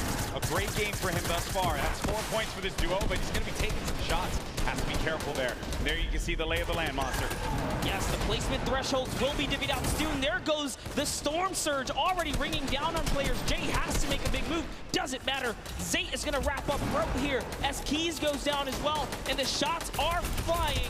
And you can just look at the overhead, the chaos that's going on in the mid-ground specifically. And look who's still in this, Saf. They're going to be in first place. If they keep this going, another dominant game for them, another high-placing game could be the difference maker to keep them in that first place position. Up on the high ground, Calculator and Macwood putting down shots yet again, not giving players any moment to be comfortable whatsoever. Look at the names that are here, though. The Rockets now starting to fly by Wolfies. Wolfies having to defend himself. Zate's going to be out of this one, so now it's going to be up to Saf. And Saf, he had to see his teammate go down, but his back's going to be to the Storm there. Now looking at Mega, who's waiting this one out. He knows on the right side of the screen, you can see it down low, that these players, they're going to try and force their way into his box, so he has to play defense. He has to disengage. And there's Saf, who just lost his teammate Zafe. Now he's going to be running this one solo. And then up above, it's Macwood and Calculator. This whole time, they picked up 3 eliminations from that whole exchange, Monster. That's exactly where you want to be. They're still putting this pressure down. And Zaf is looking for one, but it's Vinny who's going to take him out right there. So Vinny's going to find his first elimination, and he has so much health. He is in the game right now, although by himself because Zexro is down. And now Oslo, Bad Sniper, one of the few duos that are still left in this game right here. Arkham somehow, with a masterful rotation, he's still in as well. Bad Snipers at 11 eliminations with Oslo here. Wow, unreal stuff. Bad Sniper is going to be out of this one. Macwood and Calculator still owning the high ground on the mid. Down below, Dubs and Mega, one of the premier duos here at the Fortnite World Cup Finals. Could they get the high ground and wrestle the control away from Calculator and Macwood? Oslo waiting for Vinny. You can see that engagement down low, but we got to focus on what's going on above here because Macwood and Calculator, they have their eyes on Dubs and Mega, and they do not want to give them that freedom to dictate where they want to go. They want to try and pinch them. Arkram just eliminated Vinny on that, and it's going to be Oslo and Arkram down low, but you're going to have a clash, a 2v2 in the high and in the mid ground, and Dubs and Mega feeling that pressure, needing to just dial back here, wait a minute, because I think what they're doing is they're just trying to see if they're going to run out of builds potentially. I mean, the play here certainly has just been defense, defense, defense. Yes, that's right. Oslo's now left by himself. All he has to do is time this fighter fight, so long as he doesn't bother them. But Dubs and Mega try to go for the high ground and make a fake Golden Boy. This isn't looking good there. Mega and Dubs, they have the low ground, the ultimate low ground. Ozlo's gonna be outside, but they get the elimination. Calculator and Macwood, they're holding the high ground, and that's the victory royale. Macwood pops off in game 3. 7 eliminations for him, 2 for Calculator, 9 total, plus the victory royale. 19 points for that duo. Crushed it. There was just something about the loadout. Seeing that RPG once they already were holding the best point, the high ground. You just knew pressure, and that's what Macwood did there. What was it, 7 eliminations? Hey, shout out to Calculator too. He got a couple at the end. Yeah, he had his back. Most importantly, Dubs and Mega constantly playing that defense. Credit to Macwood and Calculator for the way that they continue to apply the pressure. And then it was the shock, sending them down low, forcing them into that engagement. Credit to Ozlo now, who threw traps instantly to see maybe he can get a cheeky trap elimination. Didn't work out for him there, but a top 3 placing for him. Certainly got to be happy with that one. And then it came down to the final moment when Calculator and Macwood together were able to push his player with their combat shotties. Boom, that's the game. And look how happy they were there. So good. Gotta love the reactions right there. Whew. What a game that was. Had a little bit of a slow ramp up, you know? But that's what Fortnite will do to you. You're just talking, you're having a conversation about where the positioning is going to be, and then out of nowhere, boom, you're in the action, you're in the fight, and things start to get wild. Great game there for Macwood and Calculator. Calculator winning on the world stage, man. Look at that. Eat your heart out, Reddit. I gotta say, you know, I'm sure he's proved a lot of people wrong, and you have to respect it. Yeah. But, Golden Boy, I want to see where we stand here. Where are we right now? So at the top, it's still going to be Saf and Zate with 38 points. They have that victory royale from game 1 and 16 eliminations. Mega, Dubs, second place, looking pretty. No victory royales for them thus far. You saw Zexro and Vinny do the same thing, but it's Calculator and Macwood that jump up to 6th place. They have 22 points total, 12 eliminations in that game. They're finally in that top 10. I want to take it one step further. Bad Sniper and Ozlo jump up to 13 total eliminations. They didn't have anything up until this point. They just had one great pop-off game. Yeah. And suddenly they're in the running here. It is anyone's game in the top 10 because you have to be consistent. And again, there's always those wild cards, those pop-off moments. And here's a look at page 2. Any of these guys are still in the running right now. You got Bell and Scarlet, who've been wrestled out of the top 10. The Japanese duo who had a premier game in game number 1. Benji Fishy, Mr. Savage saw their demise earlier on. They're going to have 13 points there, but you saw the standings, and we're in game 3. And these games are going to be so critical. Games 3 and 4 really set that tone, because once you get into like game 5, a lot of players are going to be down low. Like, there's opportunity for you to try and get your way into that top 20, which is where you're really going to start to get a lot in the prizing. But for the folks that are going to be sitting in top 10 right now, they're going to be feeling very nice about their current standings. For game 3 to be in 2nd place, Dubs and Mega, and then Saf and Zate still performing so well. And that's the crazy part. Dubs and Mega, everyone has been rooting for them. They're like that wild card that came out of nowhere, and they really swept the competitive community hard lately. Yeah, that's right. So I did get word. We have Jordan standing by with our winners from game 3. Jordan, take it away. NA really showing up and showing off today. It's amazing, seemingly tapping in that nail on the coffin. Such a please pardon the pun, I have to say, calculated game here from Calculator and Macwood. Guys, well matted, well utilized. You dominated high ground, seemingly all of that in-game there. Walk me through that process of getting that high ground, attaining, and then dominating for the rest of the game. Well, we were able to pick up 2 lucky eliminations on that outer circle of 4th zone, I think it is, and we were able to use our mats to build up. We were lucky enough to get half and half, and we were able to just beam people out of the air, hold high, and got lucky with a couple zones. Amazing. Well, I mean, again, you had 3 games left to go. The strategy, is it going to continue to shift around a little bit, or are you guys going to maintain what you've been working on thus far? I didn't hear the question. Strategy, maintaining thus far. You guys have a very calculated and very patient game, seemingly leading all the way up to the end of the end game. Right, walk me through your strategy for the end of the next 3 games. Shoot them in the head. Shoot them in the head. You heard it here first. Back to you, GV and Monster. Calculator gets one opportunity to show the world his prowess and knowledge of Fortnite. He just says, shoot them in the head. You gotta respect it. You know, some people, it's just that simple. And hey, man, maybe he's just wired that way, right? We're all wired a little differently. Calculator has clearly got his head on his shoulders, and he's ready to just shoot things. Yeah, but Macwood was the one doing a bulk of the shooting in that last game. 7 eliminations for Macwood. He looked so great, and you would expect the young Calculator to be the one that leads the charge on slaying, but Macwood, man, holding it down. And let's not get ahead of ourselves here. I mean, you know, Macwood not that much older, right? But I think it's just important to note that you have to have teammates at any point in time to just pop off. Like, you need that. It's so necessary. Got to trust in your teammate. That's what makes a lot of these duos so successful. Yes, I mean, we've seen it from the start of every round. Some teams are just more aggressive than the others, and they know how to stick together. A lot of great moments in that game, and good news for us is that we got Sundown standing by to break it all down. Sundown, over to you. Thank you so much, Golden Boy and Monster. Now, we talked about Safe and Zat. We just got to talk with Macwood and Calculator, but Dubs and Mega had an incredible game from the early into the mid that they transitioned into a top 2 performance. So let's dive right on in and see what allowed to make them into the top 3. First, notice their elims in the bottom corner, but the rifle fire together. The second they see the shield is down, able to pick up 1.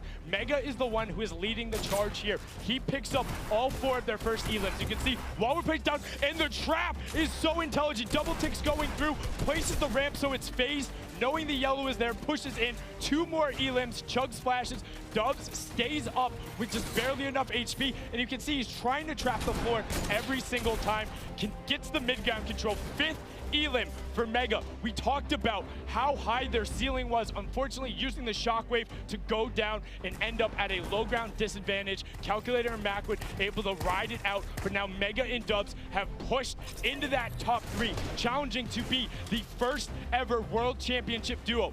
The team who has possibly the highest ceiling, full qualified solos and duos. The question is, in the last half, the last 3 games, will they be able to keep it up? Will NA stay on top? Will Serpent and Hype represent Oceania and upset the apple cart? I'm about ready to see some hype myself. Let's throw it back inside for the last 3 games. Gentlemen, take it away.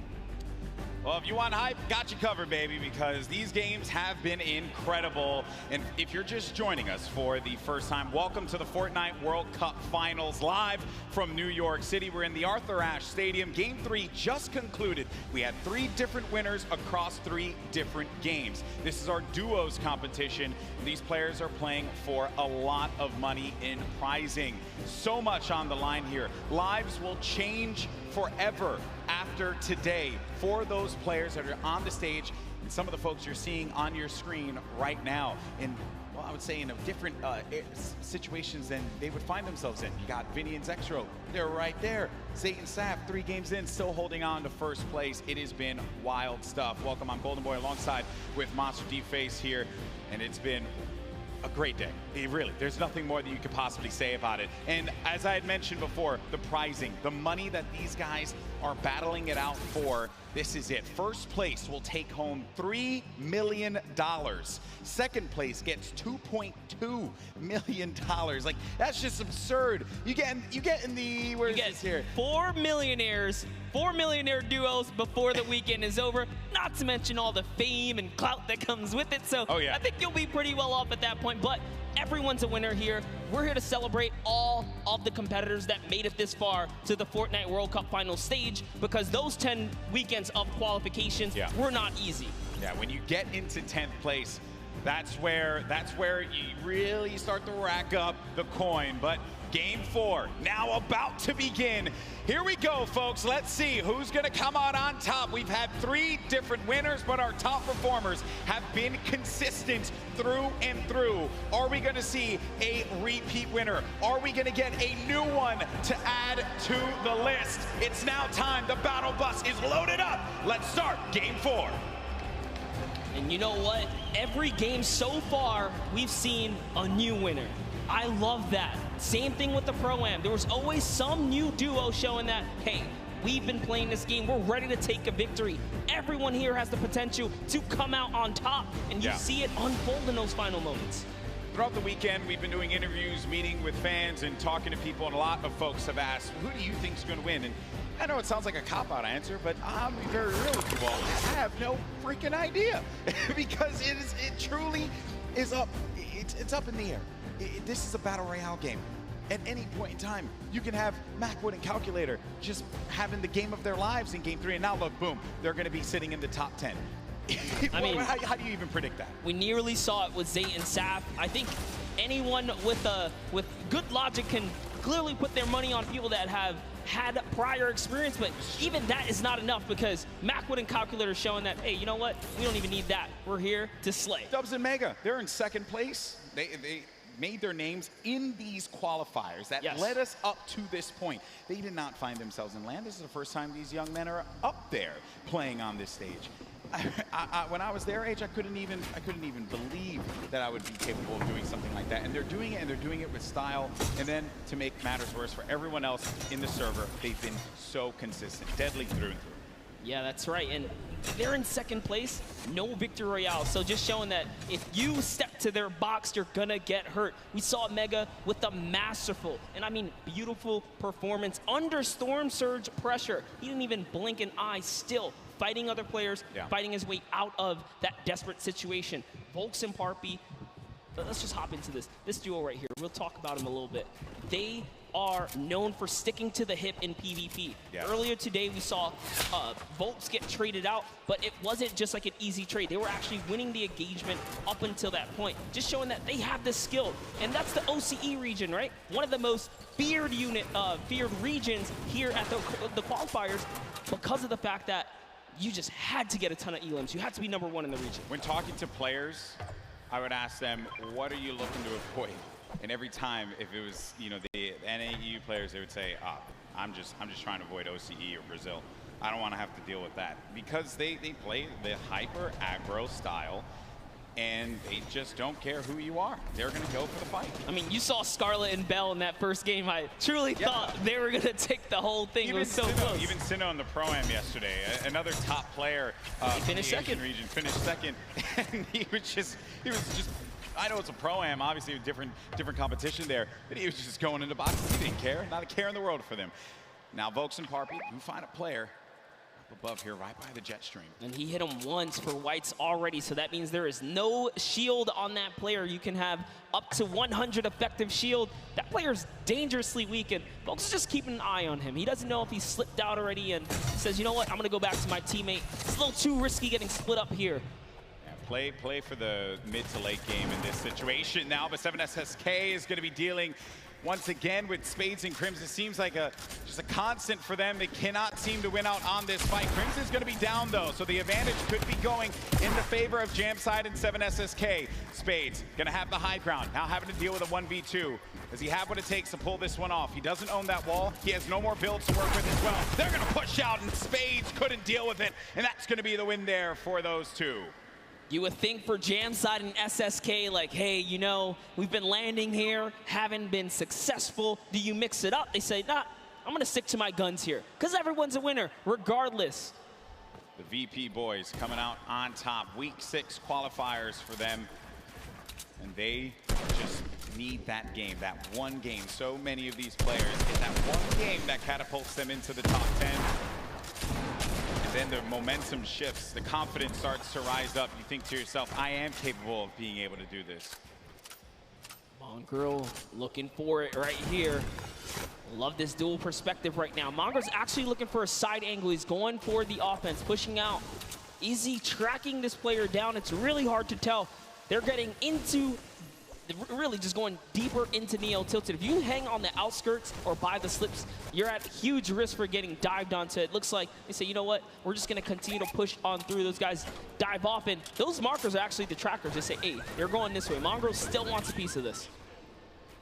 Keeping up with where players are moving in the crowded Neo Tilted, a new area that was introduced just a little while ago. Some players made Tilted Towers their home. This was a drop spot for so many, the likes of Nick Merckx, Aiden, right?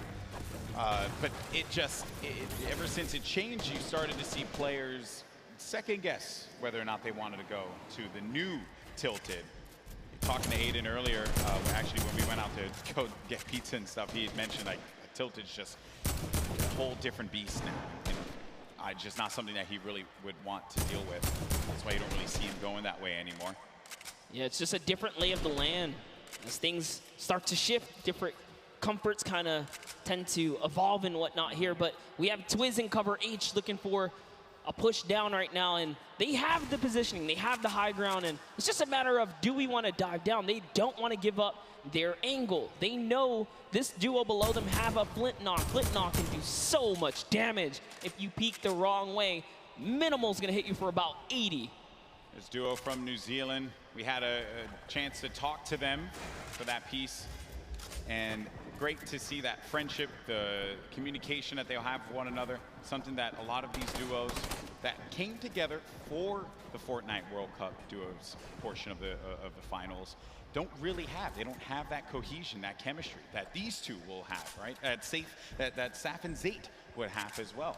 Crazy to think there's 89 players in the lobby and 48 duos, so a lot of disengages, a lot of solos out there right now.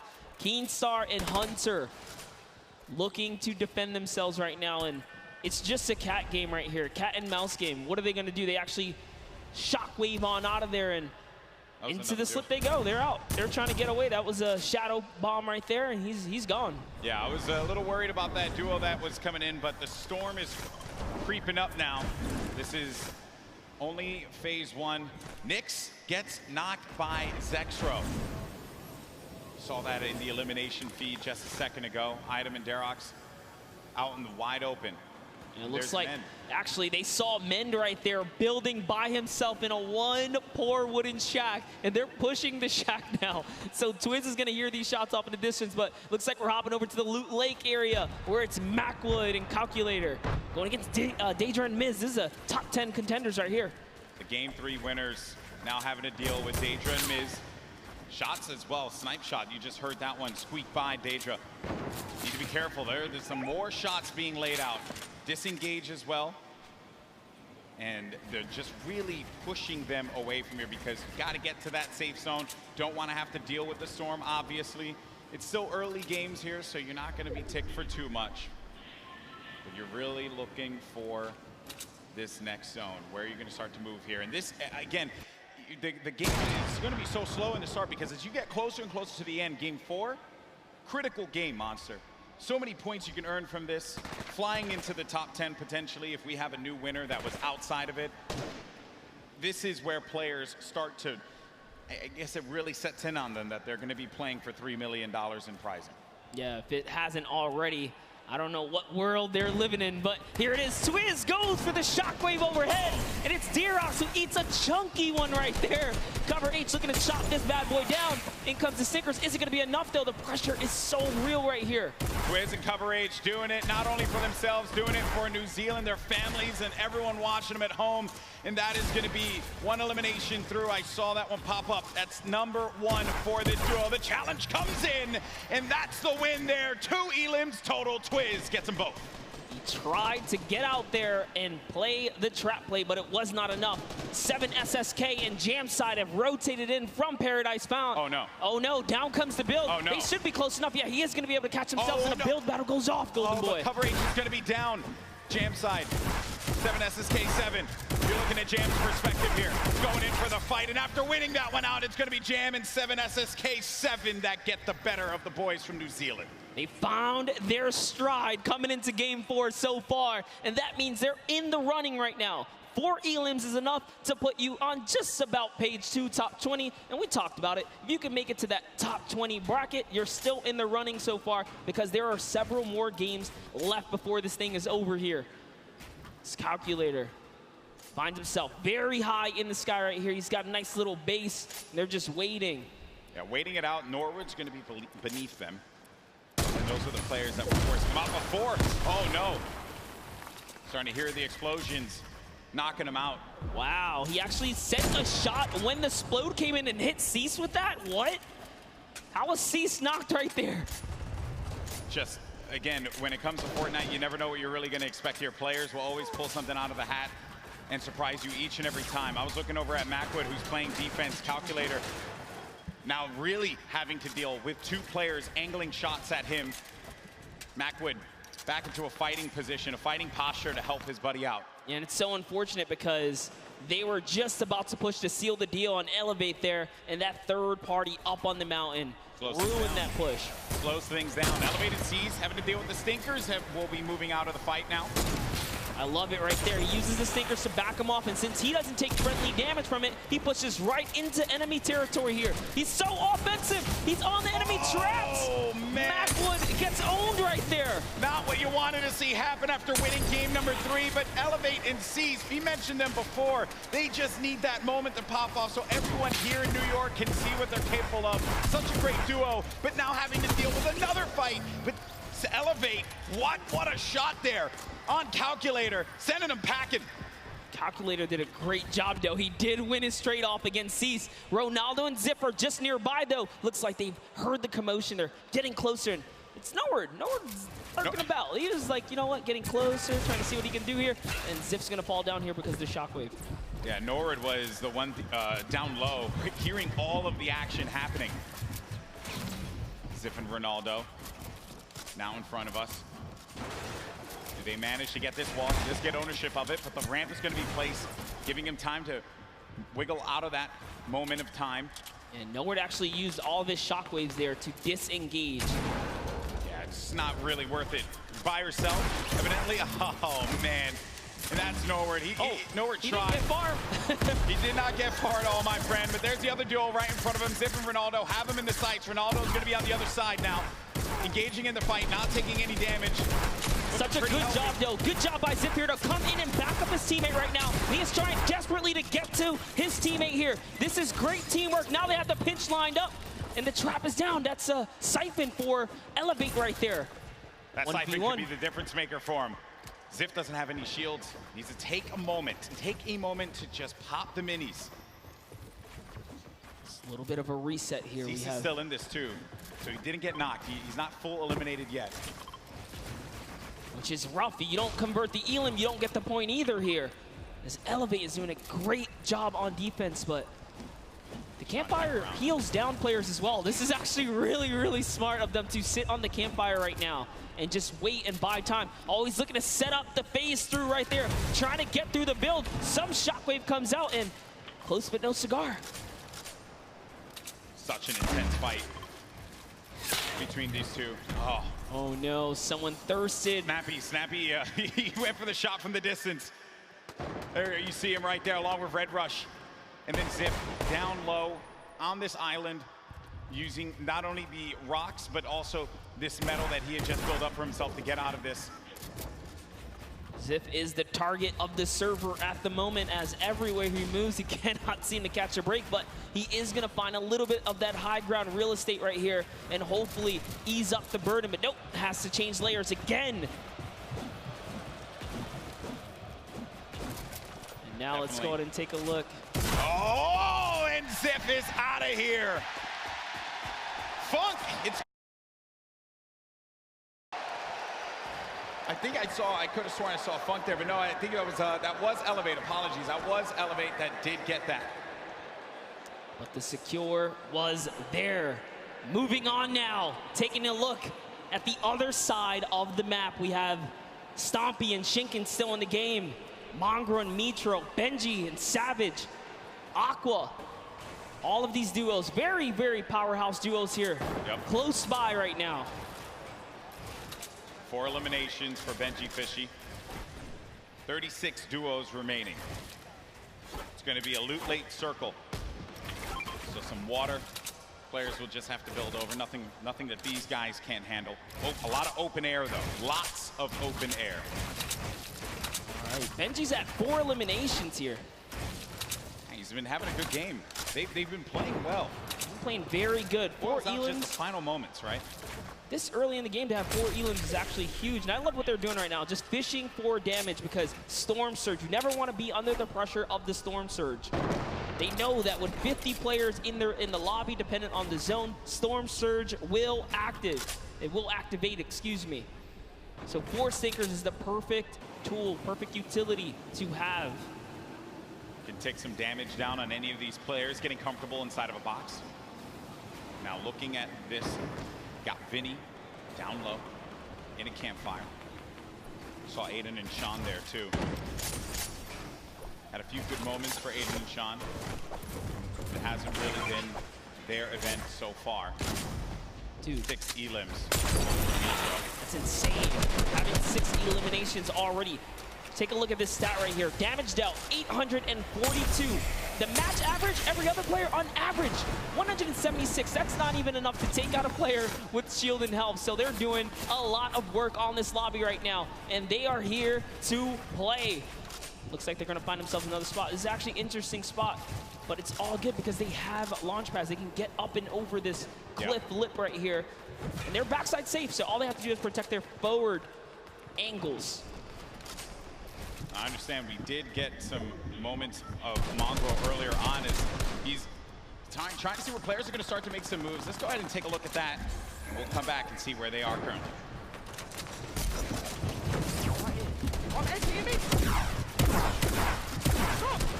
Let me go. On me. Oh my, I'm dead. Nice! Nice! Oh my god, nice!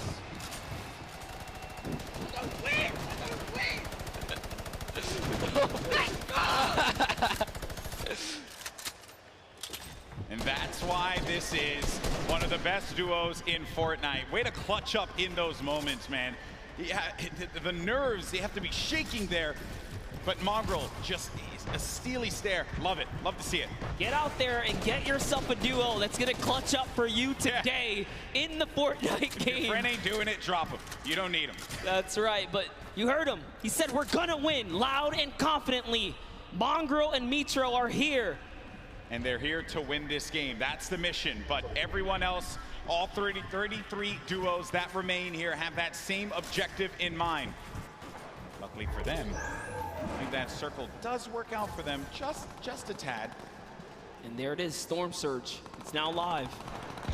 And it's going to hurt some people. You either have to do damage or less than 50 players have to be in the lobby. So 6 individual players right Gustavo's now out. are under it. Yep, that's it. Gustavo gets owned right there. Is Wishy going to be able to do something about it? Storm Surge in effect. Dubs and Mega once again. They're in second place in the leaderboards. 3 games have worked out very, very well for them. And they can see that effect. You can see the Storm Surge around you. 51 players. Only 1 player needs to be eliminated, and that will be it. Says, you know what? We balling. They out. They're going. They're trying to get that zone plan for placement right now. And do you blame them? Why not? They're in the lead right now. All they have to do is consistently skate through. They've gotten through the hardest part, the beginning. They're warmed up. As Mega is trying to fish around here and get a good spot. Looks like they give themselves a little bit more real estate, but their pressure is in because the ball of players come in. Right in front of them, too. More defense having to be played here. It's kind of shades of game 3 when they were in a similar spot, but this was from the high ground. This time, they'll be right in front of them. The action has cooled, though. They can take a moment to reset. Definitely did cost a fair amount of metal right there. Mega now on 300 metals, trying to inch his way to that fence nearby. Just doing a little bit of a material swap right there. Back to Mr. Savage and Benji Fishy with the minigun. The minigun's so good for pressure plays. Spread out a few of those materials. Get ready for the potential movement. Snaking is what you would hear players often mention. They tunnel out, give themselves some coverage. You need a lot of materials for that. Then the artillery strike from up above, a new item that was added. You can build around and give yourself some defense, so really it's just waiting it out rather than having to move out of the blast area. 5 elims for Mr. Savage and Benji Fishy. 6 for Mitro and Mongrel. This has certainly been a dominant game for EU thus far. Yeah, for sure. As Yuang takes out Grote right there, EU player is gonna go down. Grote gets the trade out though, must have been the zone here as we are cutting across here. Mitro's trying to find some real estate here. Is he gonna be able to set up? He's going for the high ground. little bit of a build-up, and Mongro's got it under control. He's got the high. Who's putting some pressure down? Yeah. He's getting the shot straight across here, Golden. Yeah, there was a duo right on the other side there that Mitro was concerned about, so he goes low. Then, really, wherever you go, there are going to be players looking right at you, and sometimes you just manage to incur the wrath of the entire server. Luckily for Mitro, that did not happen quite yet. Saf, I just saw Saf get dropped. Zate's going to be separated from his teammate there across the side, and that is the circle creeping on forward. It's going to be open air, open space for them, so the ballers will have space to move around and try to survive here. This is it. It's coming down to the final moments, Monster, for a lot of these players. The pressure's on. Yeah, Sap has already been taken out, so Zate is left to fend for himself here. Can he play for placement? We already know Mongro Mitro were split up. Can they find themselves amongst the chaos here? Aqua and Nyrox are holding up the high ground here as well, and that's a scary duo. Way up top, uncontested. Not someone that you want to have up above you. Mitro, 6 builds remaining. After this, doesn't really have much left to work with, and the builds go away pretty much instantly. Zate gets eliminated, so that's going to be the end of the duo that's currently in first place in the standings, but Mega and Dubs. Dubs is out as well. 4 eliminations for the duo, the bottom right of your screen. Mega very capable of being able to clutch this out by himself, but it will not be easy. Yeah, Mongro actually just slips into the low ground too right now, so he is trying to stay alive here. Jumps into someone's box. It's Voron who gets taken out right there by Mongro, so he's still in the running. Mega goes up and gets traded as well. Vinny's still here too. So many solos remain right now, but there are still several duos in the game here, Golden. And the scariest duo is going to be up above. It's Aqua and Nyrox. They're tarping this up, and they're putting down shots wherever they can. If they can get a few more eliminations, a few more points, that will jettison them up the leaderboards. Elevate has 7 elims as well right now. He has 7 already. Rojo jumps out of the box. Wolfie's still in the game. Controller player. Talking to our boy Christian earlier, he mentioned he loves to get in the faces of players, and it has worked out for him thus far. Elevate is out of the game. 7 eliminations for him, 7 points, not bad at all, and you're going to get the placements to boot. Still, Aqua and Nyrox up above. Then you got Benji Fishy in the game. 5 eliminations for him, 6 total with Mr. Savage's 1. Oh, there's a player in front of him. He pops up in front of him. Oh, that's so scary there, but Benji Fishy is eliminated by Sky. Sky has been around the competitive scene for a long time, and for good reason right there. Nyrox now owning from the high ground, putting that pressure down. A shockwave was initiated right there, but it's not going to be enough. This is their map to control right here in the final moments. They're the only duo standing, Golden Boy. This is their game to win. The cooler duo. Is this going to happen? As they're putting the pressure on these players down low. They're synergized, they're communicating, and they're ready to pick up this victory royale in Game 4. He only has 10 builds, though. This is very intense. That's where it gets Both scary. of them don't have much here. He's going to put all the splashes down. Is that the decision right there to commit? Looks like the shockwave is going to cause an eruption in the high ground, and now they're in the zone here. What's going to happen here? This is so close. 5 players remaining. Few left as the shockwave is going to send him all the way up. Nyrox takes out Falconer down low, and he's wrestling with everyone, but Nyrox is out. Oh no, he does manage to get the elimination, and in the storm, he gets the victory royale. 7 eliminations for the duo. A big, big win for Nyrox and Aqua. Huge shockwave play in the final moments right there. It's going to propel him to the high ground and allow him to work top down. But not only that, it chucked everyone into the zone for a couple of seconds right there. So it truly was the ultimate disruption right there. The shockwave, at the end of the game, will just change everything. The complexion of it all. And just everything that had happened right at the end here. To Nyrox, he just went down low. He wanted to get scrappy with him. He goes down. That's Sky and Chapix. And then it's Aqua who follows it up. Flew up right into the sky there. I also like looking at the player's face at these moments because the focus that he has. Oh man. To hit your shots, you must hit your shots. Look at that. Stompy, Shinkin have talked about Aqua and Nyrox as players to look out for. They're scary competitors on the scene, and good to see them take a victory royale. Yeah, in EU, right? So we've had 2 NA, 2 EU now. You know, getting a little scrappy out there. Spicy. I like to see it, right? Everyone's like, EU, where you at? NA, where you at, right? But hey, that is the game, right? You never know what you're gonna get. Saf and Zate still hold on to first place, but it's only gonna be by 2 points. Dubs and Mega, they're looking for that victory royale. If they're able to get it, hey, they could find themselves in first. Vinny and Zexro in third place currently with 35 points, 5 shy of first place. Saf and Zate have to hold on to their title as the kings of the mountain. And in that last game, they just could not put it together. These last few games for this duo is going to be critical given how close this gap is between all of the players in the top 10. That's right, and take a look at your next page here. We saw plenty of Spades and Crims winning that Paradise Palms kind of early interaction, but one loss sets them way back to the second page now because you have to continue to accrue points here. But look, Epic Whale still here as well. There's a lot of players in the running. Yeah. Wild stuff from game 4, excuse me, as we've had the EU duo, the cooler duo, managing to get their win on the world stage. I know that we're gonna have Jordan in a little bit with the winners. He's getting everything together. I want to hear from these players, and good news is we are gonna do just that. So let's send it on over to Jordan, who has our winners standing by. A massive shift for EU here. We all know that shockwave grenades can absolutely shift the balance of in-game, especially allowing you to propel yourself up and work your way top down to dominate and control what was the most exciting final moments of in-game here today. What is your plan going into these next couple of games? There's a lot kind of hanging in the balance here, right? There's a big momentum shift for you, and you have the opportunity to kind of go any direction that you want. What's your plan? Our plan is just to keep going what we're doing right now, just landing our spot and going for consistent placement points. Consistent placement points, that's key and can absolutely take the Vic Roy home as you saw just now. Back to you, GB and Monster. Thank you so much, Jordan, for that one, and stay the course. No reason for you to adjust anything. If it worked out for you there, clearly you're doing something right, Monster.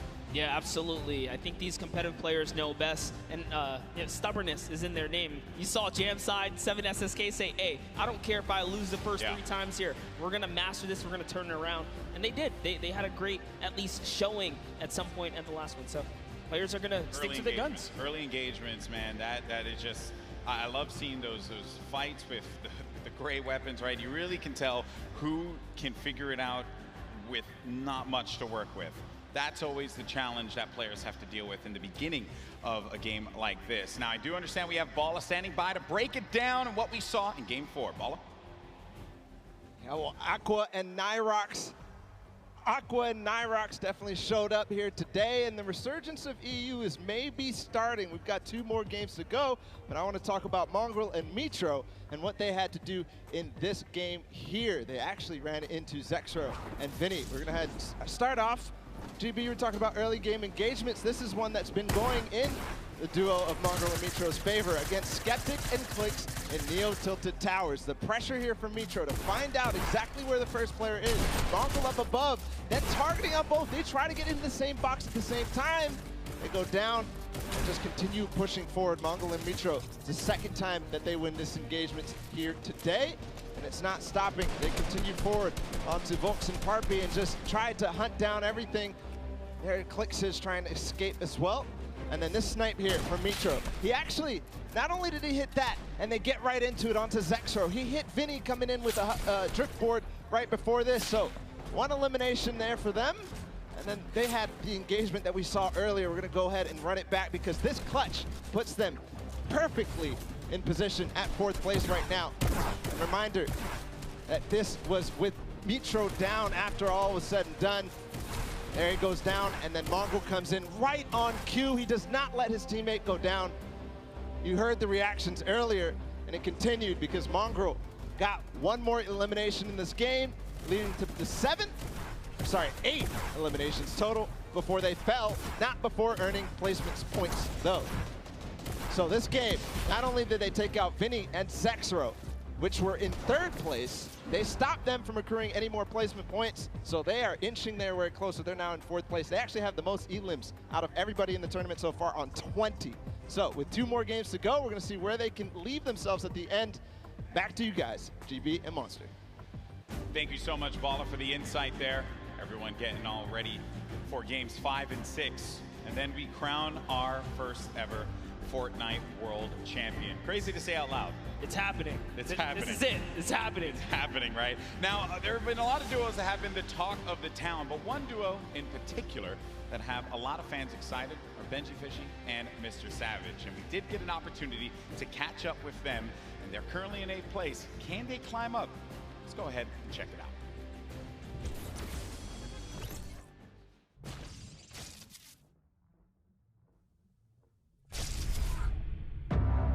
This is a scary duo. Benji Fishy and Mr. Savage. Our communication is probably the best in the world. I'm gonna rift us. Yeah, go. I just think we're on another level. Behind you. Double RPG, 3, 2, 1, go. Absolute destruction there. This dual partnership has changed our lives. We've been able to accomplish so much more together. Let's go! He encourages me, I encourage him. We're best friends, we're duo partners, and it makes me smile. Yeah, it's a good feeling. Check me again, bro! We're savage. We're Benji Fishy, bro! My name is Martin Floss Anderson, and I go by the name Mr. Savage. My name is Benji Fish, and my in-game name is Benji Fishy. One of the most terrifying duos coming out of Europe, period.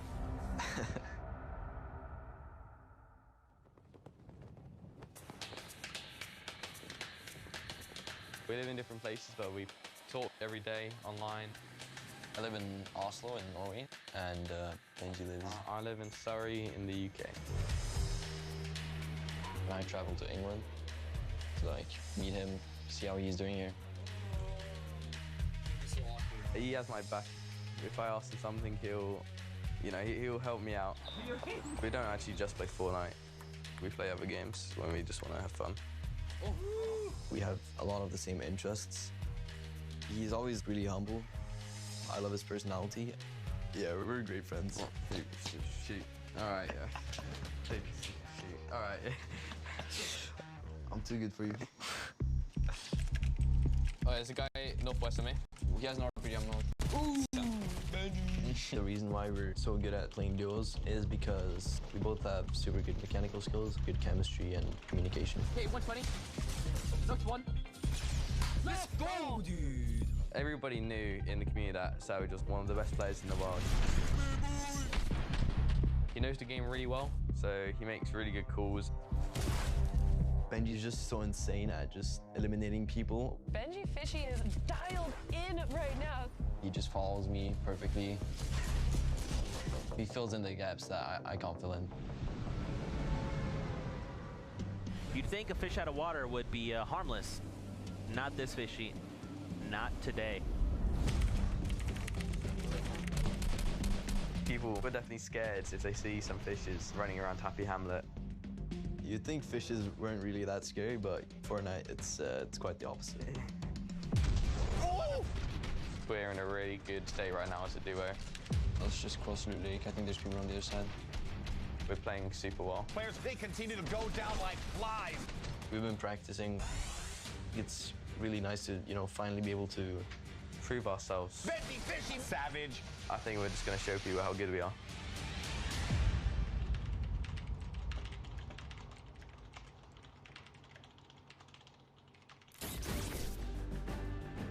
Hey, look at that right there. Some fans of Mr. Savage and Benji Fishy. They were diabolical in the online qualifiers. And maybe, just maybe, with these last 2 games, they could pull it up and get themselves into top 3, maybe even first place. How crazy would that be? Let's be honest, we've seen them do very well so far. Maybe not the performance they were looking for. I know they want to pull a victory. They have everything it takes. They can muscle up from 8th. They'll be up there. It's going to be a challenge for not them, but every single player. But we're going to go to a quick break. When we come back, games 5 and 6, and then we crown our first ever Fortnite World Champions. We'll see you on the other side.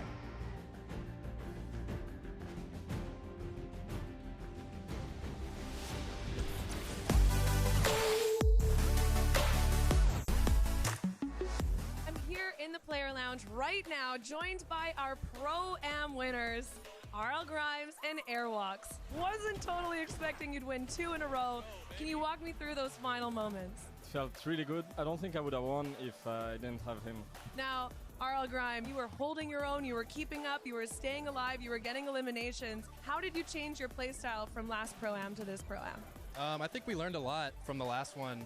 Just that you should focus on late game a little bit, and I just sort of let him lead the way and made it happen. How did it feel to play with a potential World Cup duo winner? It's amazing. I'm actually going to come tomorrow and sit in the stands and cheer for my man Airwalks. Yeah. Maybe make an Airwalks sign and wave it in the air? Maybe a 98 bot sign. I'll hold it up.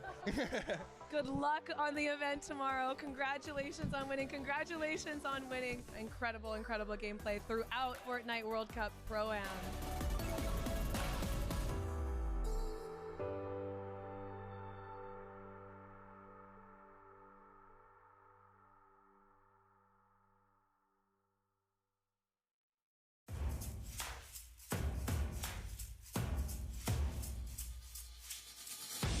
My name is Hype. My name is Serpent. We qualified on the last week. Week 10, duos. It was pretty crazy. We knew it was the last opportunity we had, so we were just completely focused the entire time, and it was just a huge relief after we qualified. Yeah, it was such a relief. I was waiting for this moment the whole time. Well, before the leaderboard updated, we was almost positive. We was freaking out, and then when we finally saw the leaderboard update, we just started screaming the entire house down. We started playing back in like season 3 of Fortnite. We just found each other through a Discord community and joined a squad team together, and we just stuck with each other ever since. Yeah, pretty much. I've never ever played with another duo besides Serpent, so since day one.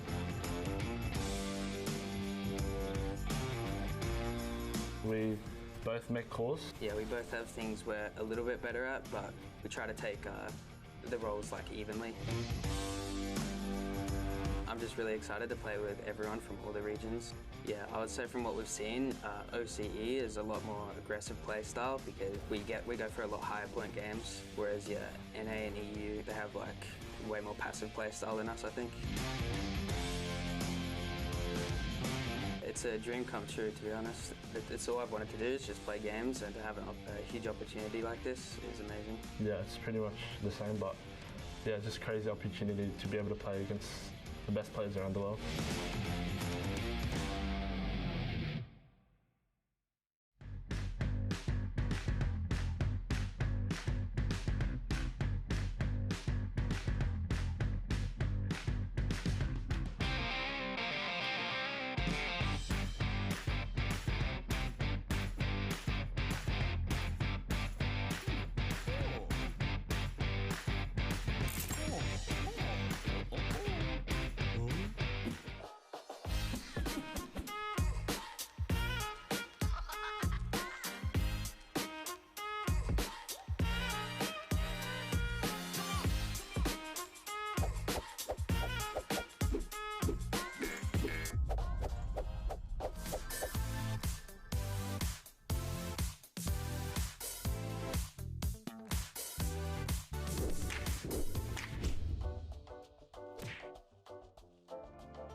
大家好，我是 XXM， 我来自中国。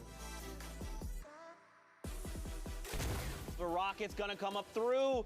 Are they all coming down? Moon PPO. 我叫小蒙德，我来自中国。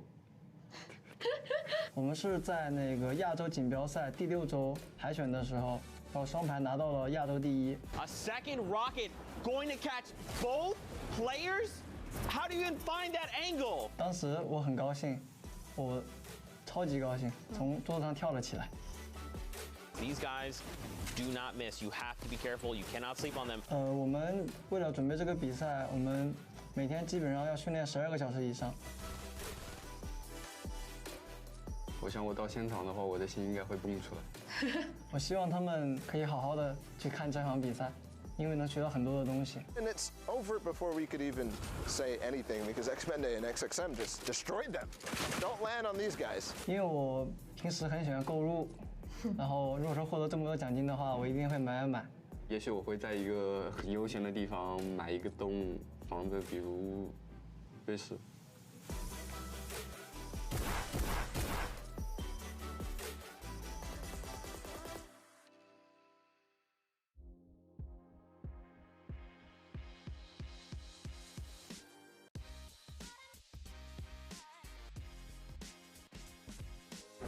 There you go, bro. Nice to meet you. Enjoy your weekend, okay? Thank you. Profound respect. Let's see you guys play yesterday for the first time.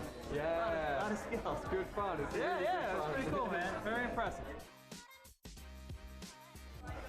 Hey, man. How you doing? Nice to meet you. I've been following you for so long. It's crazy I'm here. I can't believe it, man. Can I get a video of you saying that I'm the best Fortnite player? Okay. Can you say Lucas is the best Fortnite player? Lucas is the best Fortnite player. Okay. All right, guys. We're here with Ali, and he has a message. Very important message. Lucas is the best Fortnite player, okay? Thank you, man. Thank you. No worries. Thank you so much. What's up, buddy? What's your name? Kevin, man. Kevin, nice to meet you, bro. How are we doing today? Doing good. Congrats yesterday, man. Thank you. Yeah, it was crazy. $1 million jump. My teammate really clutched up. Yeah, Have a good one. Yeah. Boom. There you go, buddy. Yeah, thank you. I appreciate it. Have a good one, man. Here with my brother. That's your biggest fan. Really? Yeah. Awesome. Love that. Love that. So, man, what's your name? James? And Justin. How we doing, boys? Stand right there. All right, good. Having fun at the event? Good. That's what I like to hear. Yeah, it was fun. It was fun.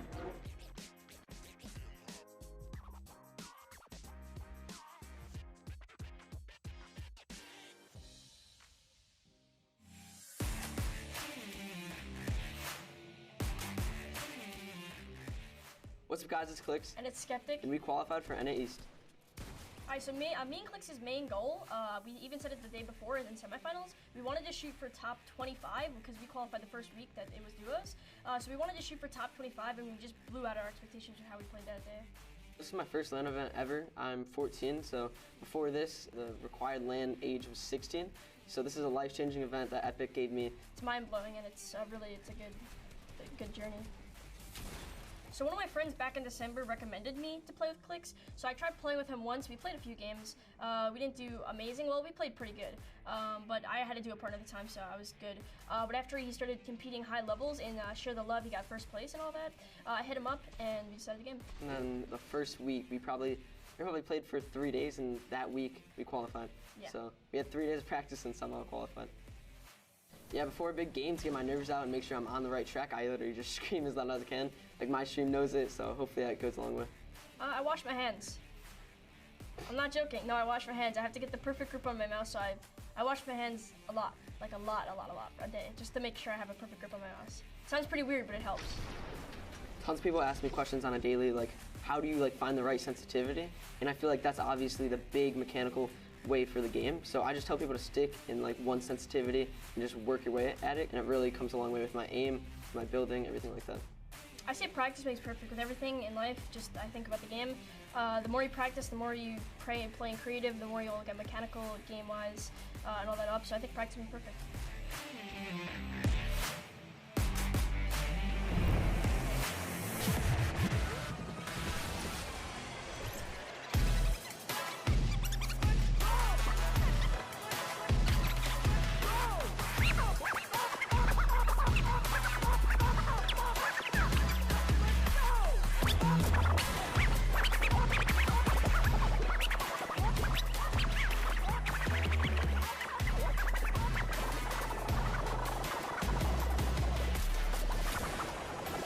Ladies and gentlemen, welcome back.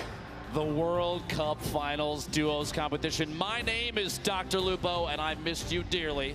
Joining me on the desk for the final 2 matches, Courage JD. You know him, you love him, one of the best men in the industry. Oh, stop. I'm super excited to see what these final 2 games have in store. We've watched a ridiculous competition thus far. Honestly, it's been insane. I've had a chance to watch some of the plays, some of the shots from some of these players, the accuracy, the heads-up gameplay. Jack, it's been insane. What do you think so far? It's insane. Dr. Lupo, it is great to hear your voice, and I am so excited to be casting these final 2 games together for the Fortnite World Cup Finals duo competition. We are 2 games away from crowning our first ever Fortnite World Champions, who will win a combined $3 million US. That is a lot of money if you don't know how much US dollars is worth, because this is the World Cup, as you know. But Ben, I'm so excited. It's insane. The $3 million for first place. It's not the only position on the leaderboard that takes home 7 figures. And to look at that leaderboard, we're going to throw it over to Sundown just to see where everybody stands thus far.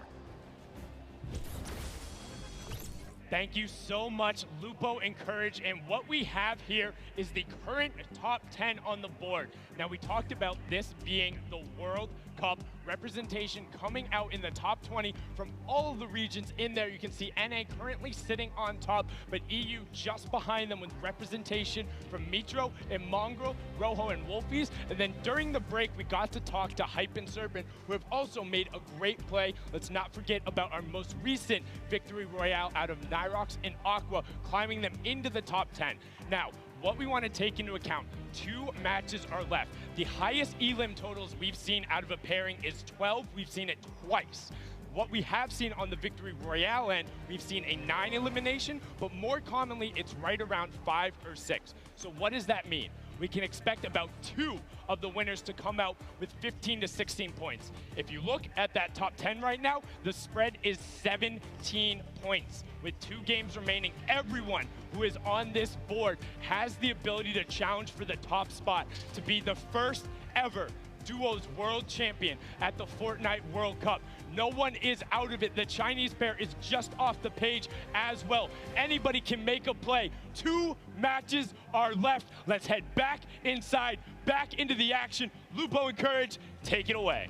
Sundan, thank you so much for your analysis of the board thus far. And you're right. Looking at the board, the limited spread between first and 10th, 17 points is incredibly close, but that's not even the beginning of it. You have to realize that across all 50 duos, just 2 games, these last 2 could push any duo all the way up into the top. That top 10 taking a crazy amount of prizing home, Jack. Yep. It is a life-changing amount of money, to say the least. As you know, people watching from around the world, millions and millions tuning in today. Use the hashtag Fortnite World Cup. I want to hear from you right now. Tweet Dr. Lupo, myself, Fortnite. Which region will come out on top? Will NA remain up top? Will EU surge back? You heard some of the Asia, Oceanic, Brazil region still trying to push on through. I think NA is going to do it. I really do. It's anybody's game, to be quite honest, but it's interesting to see trends from the qualifiers of previous weeks. You know, the 10 that we had leading up to this moment. Some of the names that were stars then, stars yet again here, and that consistency is going to shine through in a big way as we go into late games. We've had some of the highest player count final circles that we've ever seen. We've had a lot of aggressive gameplay from people at clutch moments. And that's not the end, Jack. We've got 2 games left, and Game 5 is ready to go, Jack. Ladies and gentlemen, this crowd has been incredible live here at the Art Thrash Tennis Arena in New York City. Which region will reign supreme? 5, 4, 3, 2, 1. The battle bus has launched. Game 5 is underway.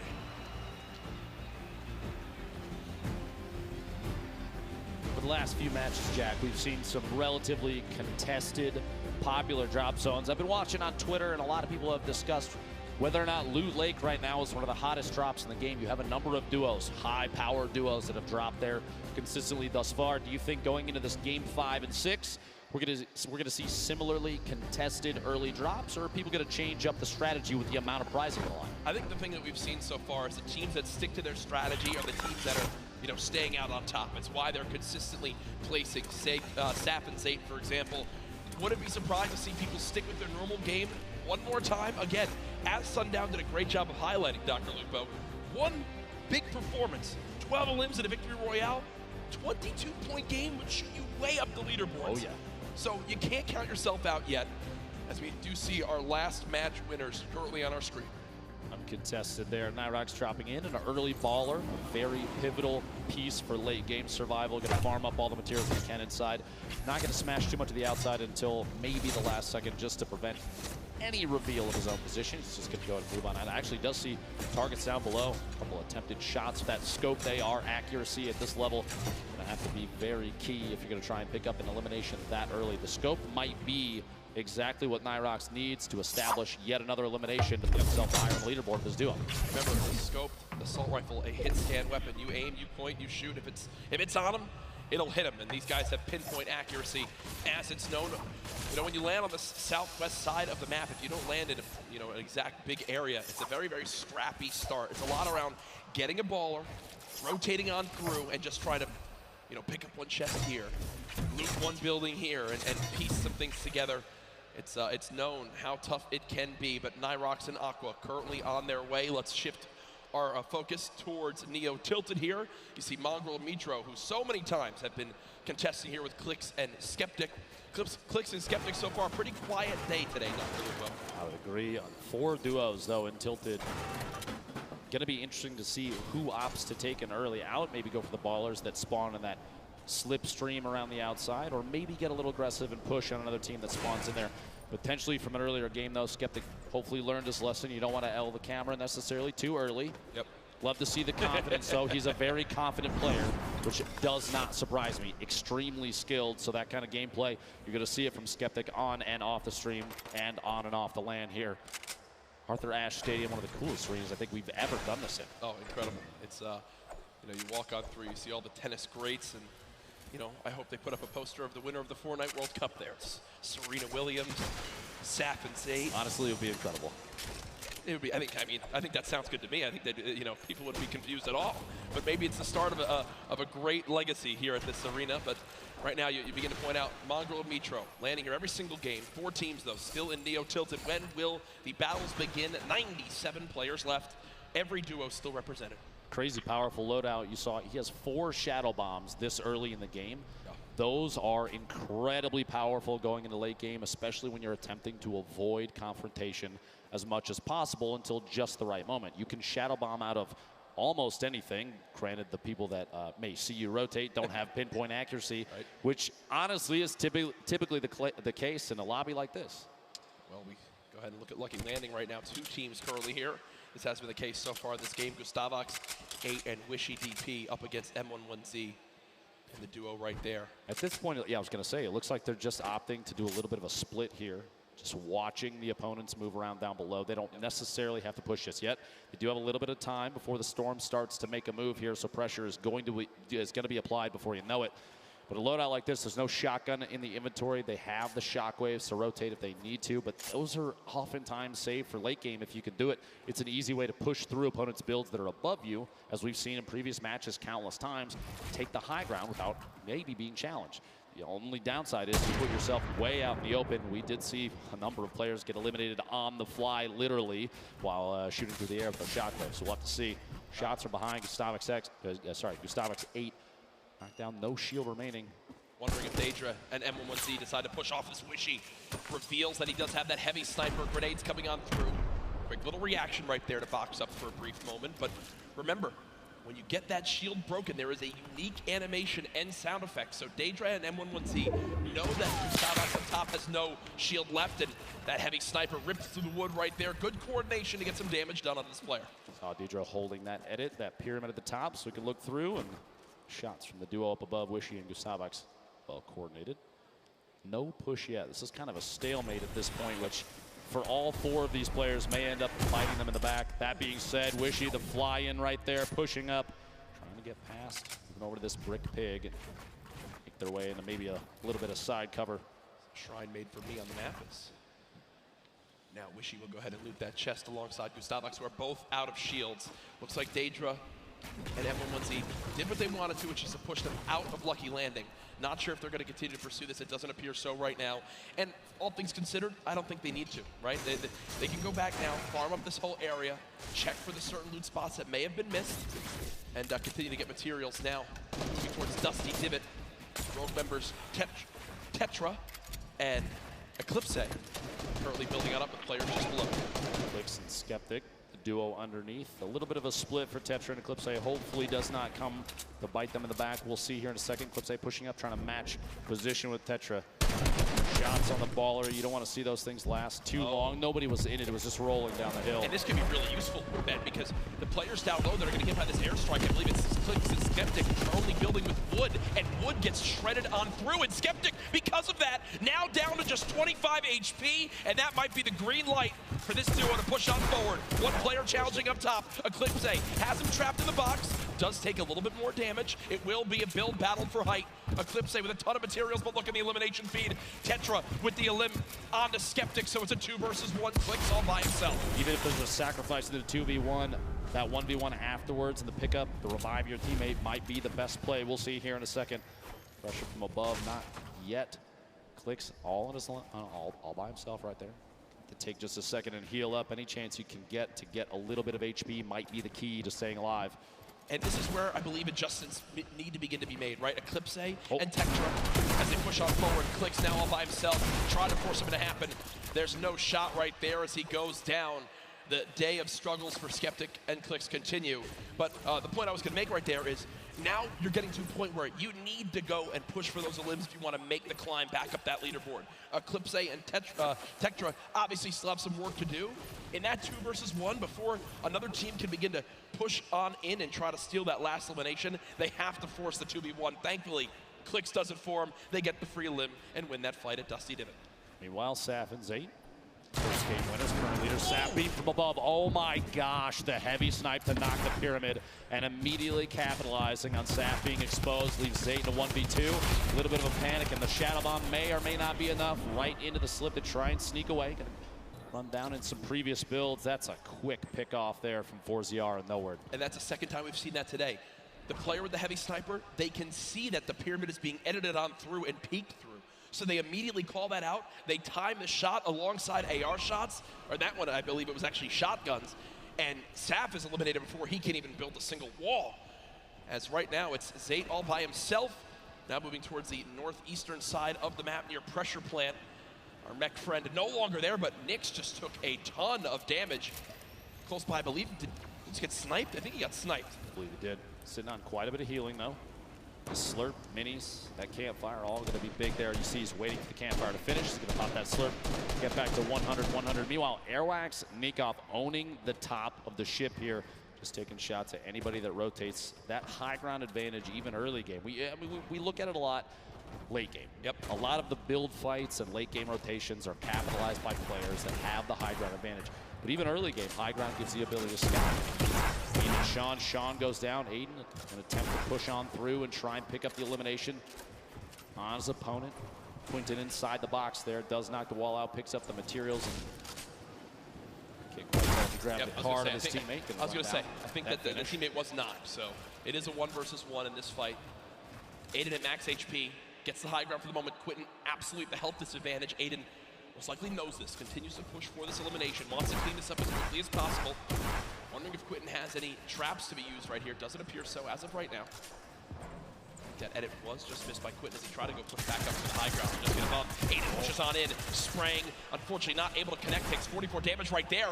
Quinton, a masterful fight so far. Aiden's health advantage now gone as they're about 15 HP between each other. But Aiden has the chug splashes, and Dr. Lupo, they show off just how good they are right there. Quinton stuck all the way up top, popping that med kit, trying to get back to 100 HP. Aiden and Quinton in a little standoff here, a back and forth of epic proportions. Quinton, there's the storm. A little bit of pressure. You got up above. Quinton trying to watch for that, holding that pyramid edit to the peak. Trying to catch himself up inside the pyramid by resetting. Can't quite do it. Does fight for high ground. Aiden on controller. Don't forget that. One of the best controller players we've ever seen. 101 HP remaining.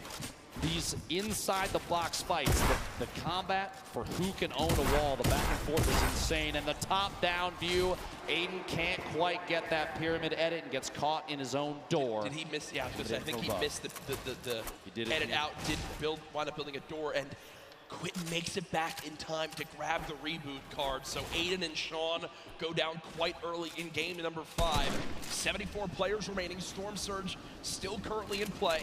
Zayt and Sap far above it at 385 damage above. Shouldn't really have to worry about that too much. As Zayt is in another skirmish right here. Dr. Lupo not deciding to use the chug splashes to get that health up.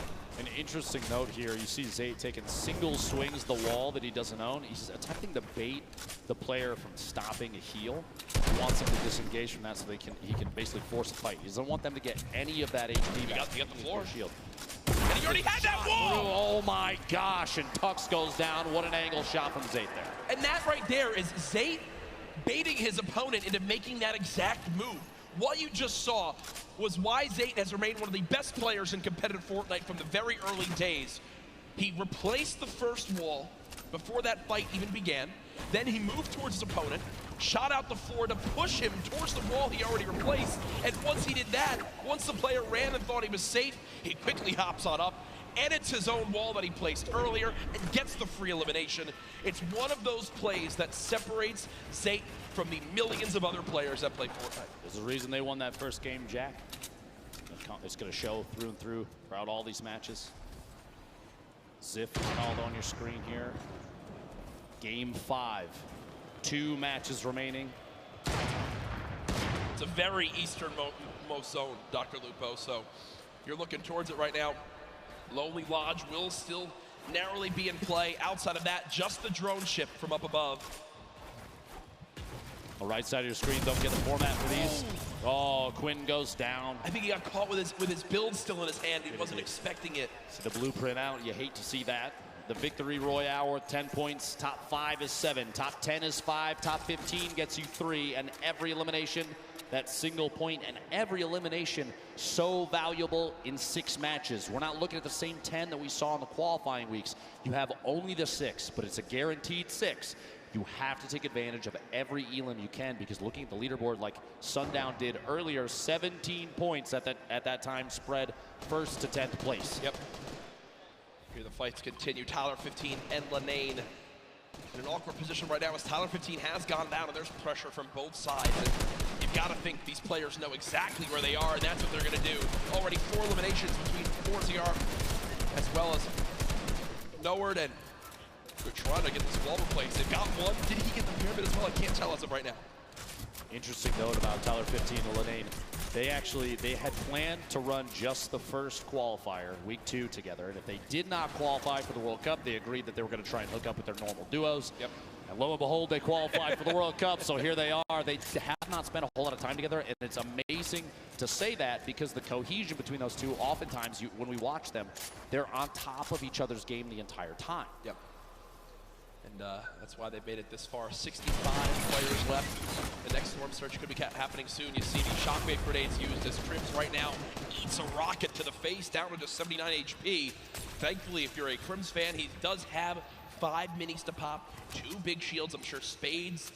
Oh no, Spades is full health, so I was gonna say, I'm sure Spades, if he needs some shields, they are good to go. They are good to go. Spades just needed more AR ammo to keep shooting, Dr. Exactly. Lupo. Exactly. Hold down that left click and see what you can get. Especially in situations like this. We even saw that kind of thing happen in the Pro-Am. I think Tim the Tatman faced attacks from multiple sides while in the box. It happens. A number of players know how that feels, and so the ammunition does get chewed through quite quickly. Absolutely is. You see where all these players are stacked up. Rote DW and Blue T taking over that main lodge right now. Sid's Lucky. Don't see the duo anywhere, so Sid's Lucky might be all by himself at the moment. 62 players left. Zayt, remember, by himself. Saf did get cut down earlier on, and it looks like Vinny also all alone. Maybe Zexor dropped earlier on in this game too. Going into these late games, Jack. Yeah. Especially when we're on the second to last. Pressure is at an all-time high for some of these players, especially the ones that have never experienced a LAN event like this. And this is the biggest one that Fortnite has ever had. Do you think they're going to be able to capitalize on that, take advantage of their own nerves, and use that to climb the leaderboard? I mean, or is it going to get the best of them? I'm just really, I can't even speak from experience on this. I mean, yeah, sure, I played at a few pro-ams and sure outplaced you, Tim, Ninja, well, basically everyone yesterday as I got top 8, and that was an incredible performance that I'm truly proud of. Jack, you outplaced us in both winnings and wake. But as we take a look at this again, I actually forget what I was going for this because I was complimenting myself so much. But Nate Hill and Funk Bomb, 2 players who had a very quiet day so far, up 4 points up to this game. They've matched that in this one alone, so they're at 8 overall. And well, that's that moment we're talking about. With the shield broken, the entire lobby has decided you are the player we're going to shoot at. And Nate Hill is burning through materials. This is looking like it's going to end right here for this FaZe Clan duo. Nate trying to make it through. Just a frantic flint knock shot. At that point, it's desperation. 6 total builds, no healing, only 34 HP. Imagine if Nate had caught Wade. Did tag him. And no. Shots from the other side. He's caught between multiple teams. Players rotating into the zone. Players that were originally taking shots. A tough break there in Game 5 for Nate Hill and Funk Bomb. Keenstar and Hunter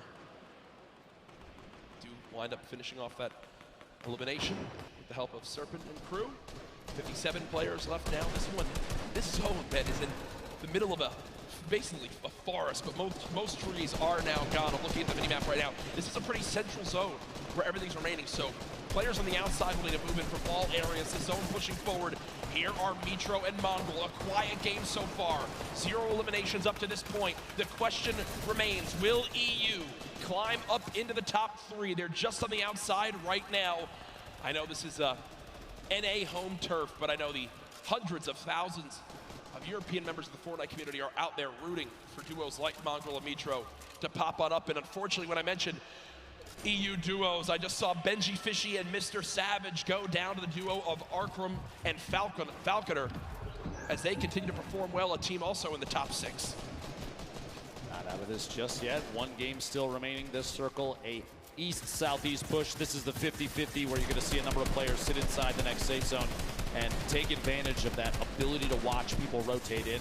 That's where a lot of the eliminations mid-game happen, is people trying to get into the next position, and players like Mongrel, Mitro, they are in spots to take advantage of that. That being said, Ronaldo does take out Mitro on the feet, picks up that elimination for the duo.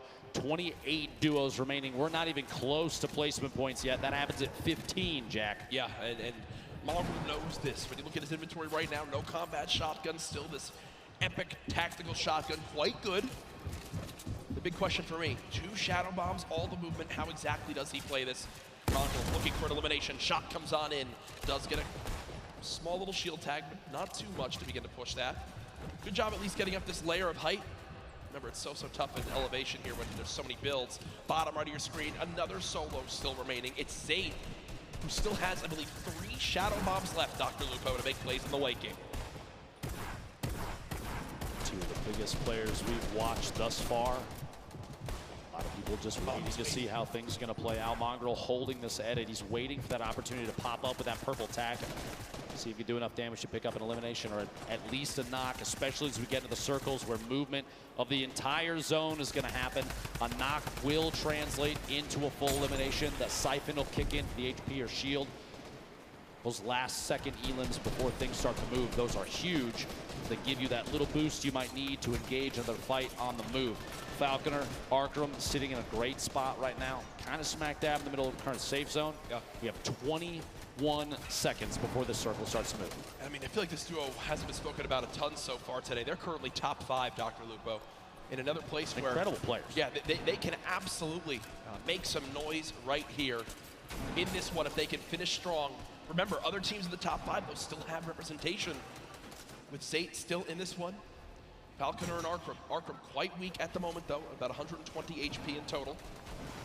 27 duos left. If you're keeping in mind the format of this game, it's top 15, and they're going to go ahead and shockwave across. They both use one shockwave together, and now the push begins. Falconer slowly inching towards this zone. He's being pressured by some stinks at the moment. Only 7 total builds left. He's got to follow up his teammate, and that's a great recovery by this duo. He's made it back to Arkram, but look at the high ground, folks. The battle begins now. Aqua and Nyrox are winners from last game, already back on height, and high ground has been the key to victory so far today. Just underneath Airwax, the back-to-back Pro-Am winner, and his duo Nikov below. Previous game winner sitting all the way up on top. Cease and Elevate rotating across the very front of the circle. You see players flying across the current safe zone. The shockwave grenades so key in movement late game right now in the current meta. Players on bottom fighting it out. Only a few ballers left in play right now, and they're most likely, if not already, going to be eliminated very quickly. 19 duos left. Aqua on the top. He'll come floating back down here in just a second. Battle still going. Nyrox and Aqua off the high ground. No one challenging for it as of yet. You got Elevate and C still on the low ground. Punisher there as well. Mongrel still making plays happen without any movement items left. We are one team away from placement points being earned, and there it is. We are now in our top 15. Zay getting caught off guard from behind. Linane drops in. He wound up dropping in 16th. It's just outside of placement points. Zay and Saf will not earn placement points this game. The lobby beginning to drop like flies, and look on the high ground still, folks. It's Nyrox and Aqua setting themselves up for a great spot at the end of this game. 2 players still left in ballers. Somehow, Mongrel is, oh no, he goes down right there. 11 players left, Dr. Lupo. Players all the way to the high ground, still Aqua and Nyrox. They have absolute ownership of everything underneath them so long as they stay on top of their material count. They don't get overzealous with those builds. You have to savor those because right now there's nothing left unless you pick it up from a player that gets eliminated. Item at the edge of the zone goes down. Spray from that minigun from Aqua. He is not letting anybody move unchallenged right now. So powerful. 2 duos left. It's Aqua and Nyrox, Cease and Elevate. The rest are all solos down low. Clusia with the elimination on a Chapix. Cease and Elevate deciding to drop down low because I believe they're out of builds. They just got to go brawler mode right now. Cease getting chunked by this minigun of Aqua as he continues to rain down fire. Down goes Cease. Elevate now weak as well. The circle's moving back the other way. Wolfies is at the forefront right now in one of the best spots because of all those builds potentially already owned. He can just make his way on through without challenge. Skype trying to challenge for high ground and gets absolutely beamed. Daedra and Wolfies in this game as solos. Clusia as well. Aqua and Nyrox. Could they get another victory royale? Currently at 5 eliminations this game.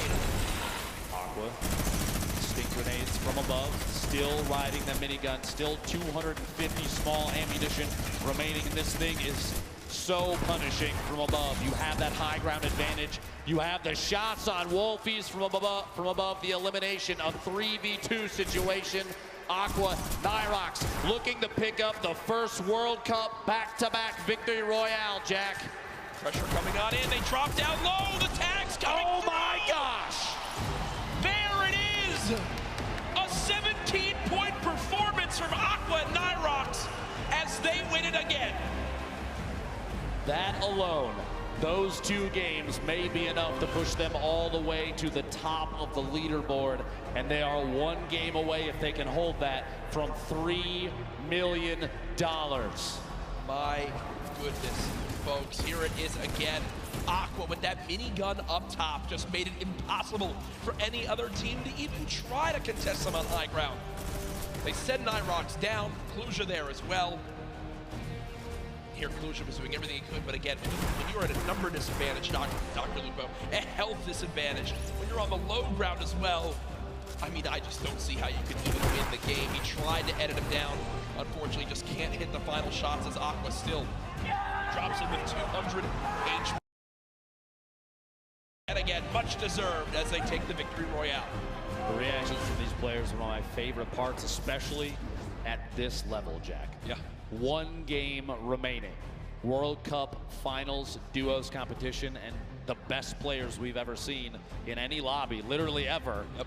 And we're here along with literally 18,000 people at Arthur Ashe Stadium. Yeah, and they are enjoying themselves here today.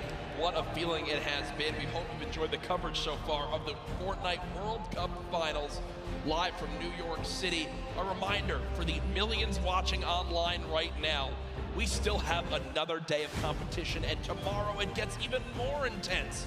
The solos competition will be underway. Tfue will be involved as well. I'm sure a lot of people here looking forward to that as it is going to be one to remember tomorrow. There's no duos that can save you. There's no reboots. It's you and you only. The nerves will be at an all-time high. Who do you have? If you look at the entire list of everybody for solos, real quick, one or two names, who do you think's going to do well? Oh, gosh. Well, I'm looking at anyone who's double qualified.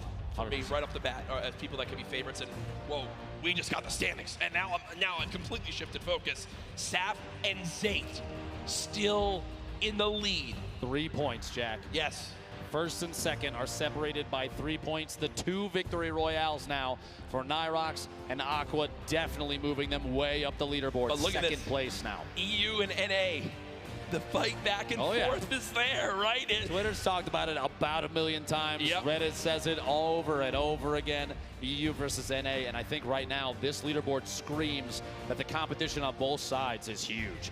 Page 2 on your screen now, Jack. And there's Benji Fishy and Mr. Savage, 12th place right now, 25 points. The difference between 11th and 20th, just 6 points right now. Dr. Lupo, still anybody's game as this continues on through. What a day we've had so far, just 1 game left. Everything on the line here, players preparing for this one as it should be starting up momentarily. But again, there are our leaders. And what we saw right there was them actually looking at second place, seeing exactly where they stand. Remember, when tiebreakers come into play, that second victory royale could make a major difference. We are almost ready for this last game here, but we want to take a look back at game number 5 with Ball. Thank you so much, Courage. The action is crazy and this leaderboard is so tight at the top. We're going to take a look at some of the moments from Zate and Sap's game because Sap actually went down early. So let's go ahead and roll it because this is Zate being 300 IQ. Using the sound of the slipstream. This is something he does so well. Crouching up. These players have no idea he's coming in. Finishes off the first one right away. That's for when Tux tries to make the play, but not before he finishes the elimination. And then Zate ends up going down, tries to get the wall replaced for a bit, but continues on forward, gets back up with the slipstream, eventually comes back up to take out the last remaining player here. This was a 1v2 clutch. And if you think about the standings right now, they were at 40 points before this game began. They got 3 points in this one here by himself. That's what kept him in the lead here today, right now. Finally picking up Volks on the outside of the zone. That's perfect play from Zate. Didn't get quite top 15, but he did get this one last elimination, and that is what is keeping them in the game right now. You have to remember, they did not play too well in the last game. They accrued a little bit of points, and they're doing it again. They have to have a strong game here, but when you think about the rest of them too, Mongrel and Mitro, they had only Mongrel for a little while. Vinny and Zexro, they only went down to Zexro as well. So clutch is all up. I mean, literally, it comes down to one player's performance. I can't wait to see this last game. Gentlemen, please, if you don't mind, close us out. Thank you, Ball. Great stuff as always. And whoa, oh there, okay. Marshmallow joining us on the cast. Yeah, I think that's basically exactly how it works. Now we have a little bit of special announcement for everyone live in the venue right now. Pay attention, Fortnite World Cup attendees, to celebrate the 1 p.m. Marshmallow live performance on Sunday, tomorrow, the first 2,500 fans to enter the Arthur Ashe Stadium will receive a Marshmallow cosplay helmet to wear during the performance. The first 400 fans to enter the stadium will also receive the Marshmallow supply drop codes. These special codes contain the Marshmallow outfit, the Mellow Rider glider, the all-new Mellow Mallets pickaxe, and 1,000 V-Bucks. Also, the first 10,000 fans to enter the stadium will receive Fortnite-themed Thunder Axes to make noise while cheering on their favorite players during the Fortnite World Cup Finals. Doors to the Arthur Ashe Stadium open at 11:30 a.m. tomorrow, so you want to make sure you get here early to make sure you get your seat. I'm looking forward to that. Can you show me the axes, please? I mean, look at this. You know how loud this is going to be in here tomorrow when you're banging these around, when you can annoy your siblings with these when you wind up going home with them. I don't want to give everyone any more ideas, but I'm ready for that performance. It's going to be an absolute blast. I know, I'm sure everyone here looking forward to that as well. Marshmallow is so much fun to watch live, but this is it. Dr. Lupo, at the end of this game, we will crown the first ever Fortnite World Champions. I cannot believe we made it here. Ladies and gentlemen, make some noise. $15 million on the line here. 3, 2, 1. Jack, 10 weeks of practice, the qualifiers, constant hours of scrimmaging against each other. These players know each other's strategies. They know where they're going to drop. They know when they will and won't pressure. This is going to be intense. Everything comes down to this last match, and as we've seen from previous games, 20-plus points is easily attainable in a single match, which means tons of players still in contention for first place. Yeah. Anyone can still make some moves here. The back-to-back winners, Nyrox, Aqua, on your screen right now. Saw him making a drop down to the southwest corner of the map. If it works, I think you stick to it. Right? I mean, it's working for these guys right now.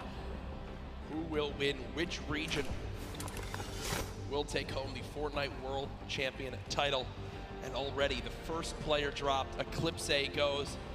Tetra goes. That will end their duos competition just like that before Aqua and Nyrox have even landed. That's tough, Dr. Lupo.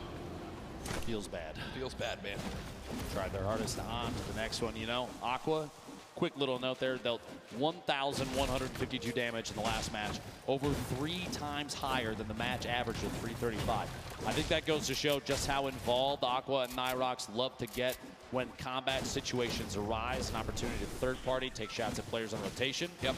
Those damage numbers add up in a big way, and most of the time to eliminations. Jack, every elim's a point. Placement is huge as well. PF Zin and Nyx. Duo for Brazil looking to make shots here. Players over at Snobby do pick up that first elimination. Twiz goes down. His duo nowhere to be seen just yet, but that elim is big for them, an early point, very key. Format on the right side of your screen, if you forgot, look it up top, that little evil base, the bolt action sniper rifle, temporarily vaulted, brought back a headshot as a knockdown, 105 to the body. Big damage there.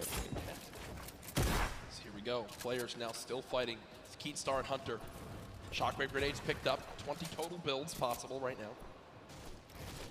200 HP, so they have all the shields they could ever want. Wondering if they've done any damage yet to their opponents. Looks like they'll just go ahead and be happy with backing on them for now. Don't want their final game to end super, super early.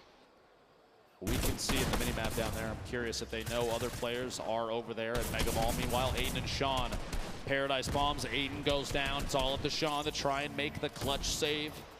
It is potable. SSK, Jam side, also dropping down here every single time, but it is not enough. Jam side comes out on top, able to temporarily save his duo. And there goes Aiden and Sean. They now exit the World Cup duos as well. More pressure though. Jay and Little also dropping here at Paradise. These highly contested, very important POIs are big. Oh my gosh, the aggression. Shockwaves in, stink grenades deployed, and there it goes. The elimination comes on through as they got the scent of blood and like sharks in the water chase down their opponent. You can't really blame them either in situations like this, though, especially at the World Cup. If you get a knockdown, if you're in a 2v1, you're even willing to sacrifice your teammate potentially in a situation like that to try and get another. Already, people are dropping much quicker this game. Oh, 100%. Already down to 7 duos eliminated from this one. 84 players left in total. And you might think, you know, that's not a lot in Fortnite, but no, trust me, right now in a lobby like this, they're going quick. And I will say this duo of Daedra and M11Z, if they can make it to late game with the assault rifles they have a legendary assault rifle, Dr. Lupo, and an epic infantry rifle. Both of those can shred. And as we know, editing out windows, finding opponents who are rotating, maybe hitting a slipstream or in shadow form, some well-timed AR shots can mean quick damage and eliminations. We're gonna have to see going into the late game if this aggressive gameplay continues. 30 seconds until the circle moves. Meanwhile, over at Neo Tilted, we've seen this 2v2 so many times. Clicks and Skeptic versus Mongrel and Mitro. The high ground taken all the way up top. Pressure from above. Clicks looking to see if he can hit a shot through his quick edit. 103 from Mongrel from underneath. Gonna edit out and try and take the high ground. At this point, no shield on clicks inside the box. Trying to get the edit, can't quite get it just yet. Here we go, opting to maybe fake a rotation away, maybe using the shadow to climb all the way up the high ground. Can't quite get it. He's gonna have to jump all the way to the bottom to get back out of the fight. Hits from underneath. He's gonna box up just a little bit and rotate for a better angle at this point. Meanwhile, Mitro in the baller. Bottom of the building, they're paired up together at this point. Mongrel actually, they're shifted buildings away from each other. And Clicks and Skeptic have the ultimate high ground from above on this fight. Beaming that baller, can't quite see if they got the break just yet. But separated, Mongrel and Mitro not gonna be as effective as Clicks and Skeptic when it comes to solo, just applying pressure to a single target. And that's so important because if you can get a shield break or even a knock because you've shot the same target, like you've beamed them down, you push your shots through their builds to try and counter it. It's so much easier when you're standing on top of each other. That might be pivotal in deciding who wins the current 2v2. Yeah, and they're going to go ahead and back on up. I will say, Skeptic basically saves Clicks right there, who was down to just 28 HP. Skeptic able to get there in time. They get the minis popped as well. Landjock and Punisher, who had some early exits in some games. At the beginning of today, looking to see if they can end on a high note right now. One chug splash used to get up to 157 HP. Landjock with the elimination down on to Lanane as they continue to bust on through. 2 versus 1. Lanane dead. They get the full elimination. Chug splash unfortunately missed right there as he was shockwaved away, but he'll hop right back in to help his duo. Drop in, fighting the same box. Tyler 15 goes down. That kind of 2v1 is tough. You're stuck inside the box with both opponents. There's kind of no way out, especially when some of the walls may not even necessarily be yours. And Clicks and Skeptic run away from Tilted to not have to deal with a fight there, but instead push right into XXM and X-Men. As now the fight begins. Skeptic dropping on back, trying to dodge the sticks. Clicks taking a ton of damage right there as well. And did they just get an elimination? So the player was knocked. Right, the player was knocked, and the elimination was actually finished by the airstrike coming on through. Clicks does get knocked by the stink. We hopped away from that at an unfortunate time, but we do get an update there as Skeptic now at 150 HP eats the stink grenade to the face again, and with only 2 builds left, Clicks now knocked and nades flying on in. Oh, the 150! The 150 makes the difference! Can Skeptic clutch right now? You see the panic stink, he actually stinks himself right there. Skeptic with no builds, relying on just this hand cannon. Can he get the full elimination with the extra HP? It looks like they'll decide to fall back and eliminate Clicks right now. Skeptic looking to try to cut down this player. They have knocked. How many mats will he get? Looks like 12 total builds. Might be a difference maker in this one. Wall in place, not gonna happen as of yet. Tries to make a shot. Oh my gosh! The clutch from Skeptic. And you see he shakes his head right there, does get the job done. The one-shot headshot from the hand cannon, 150 to the dome, swings the battle in his favor. No mats, no teammate, no problem as Skeptic gets the job done. I said it before and I'll say it again, he's one of the most confident players that we have seen in the World Cup, and right there, literally standing in the open to bait a shot so he could hit that 150 with a hand cannon is huge. He knew he needed to do something to swing the tide of that battle. It's literally nearly impossible to win with 0 mats and they have the high ground. And guess what? As the player went down to thirst, his teammate, well, things worked in his favor as he hits the shot. Saf and Zate, who had a 3-point lead on second place heading to this game, currently at 0 points earned so far, but still in a position where they can earn a lot off placement and finish strong to be crowned world champions. We'll see if it goes their way. They do have 1 heavy sniper, 4 shadow bombs. You see in the inventory of Saf, and a launch pad too. So a lot of items to use in the late game, Dr. Lupo. Another player flying in, Wishy DP. Gustavox 8. Duo winning below Stompy, Shinken, a duo that I want to have my eyes on quite a bit. We see a quick little edit fight here through the wall, and they pick off Zexro and Vinny inside their own build. Zexro and Vinny, I believe, were top 3 or top 5 heading into this game, so an unfortunate ending for them. And all things considered, you know, Stompy and Chinkin were a duo with an average placing in the online qualifiers of 1.8 across the 5 weeks. I think it was the highest average of any duo. And we haven't really seen much of them today, so finally seen a little bit from that duo, as many people had very high expectations. Chapix running away right now. nearby as well. Back, applying some pressure there to a ramp being built up. Epic's kind of all by himself between two duos here. Dubs and Mega, the heavy snipe to drop Dubs down. He's going to have to build back just a little bit, reconnect. Make sure your structures are held up by more than just one there, and somebody's got their eye on Dubs still. Going to jump inside a pyramid, hold that edit. Mega sitting up on top of the windmill in a baller. Just kind of waiting at this point. They're just barely, you saw for just a second. Yeah. 67 damage above the threshold. But look, because it's a 70-player threshold and this lobby has dropped quicker, Storm Shield pops up, one player gets eliminated to drop the lobby down to 69, and immediately the Storm threat is over. So Storm Surge pops up for a second, but the Storm Surge shuts down on this second zone when the player count drops below 70. So only one player had to go down. That's exactly what happens. So the players below the damage threshold right there do just escape for the moment as the threat is gone for right now. 1 minute remaining to the next circle. The final match for the duos competition here at the Fortnite World Cup. Still anybody's game. Like you said, $15 million on the line, and Saf and Zayt are really pushing for that first place position. Applying pressure from above, gonna drop down. Just do a little bit of damage, but not the best spot to sit and try and fight that. Saf's gonna back up top and use that final mini, 149 total HP. And I was literally about to say, can still go down to a heavy snipe to the body, and that may be exactly what happened. Luckily, at that range, Zayt can still pick Saf up. Less pressure comes in from that duo that just took that shot. They just get updated that Mitro was just eliminated, but remember, folks, this is Zayt and Saf on your screen, who are our current leaders today. Saf knocked. It looks like Zayt's going to try to go for the revive, and no one's nearby. Talk about a perfect scenario for them to be able to get a revive in. That could have spelled disaster. But up off the ground goes Saf, and they can breathe a sigh of relief as they're both back in play.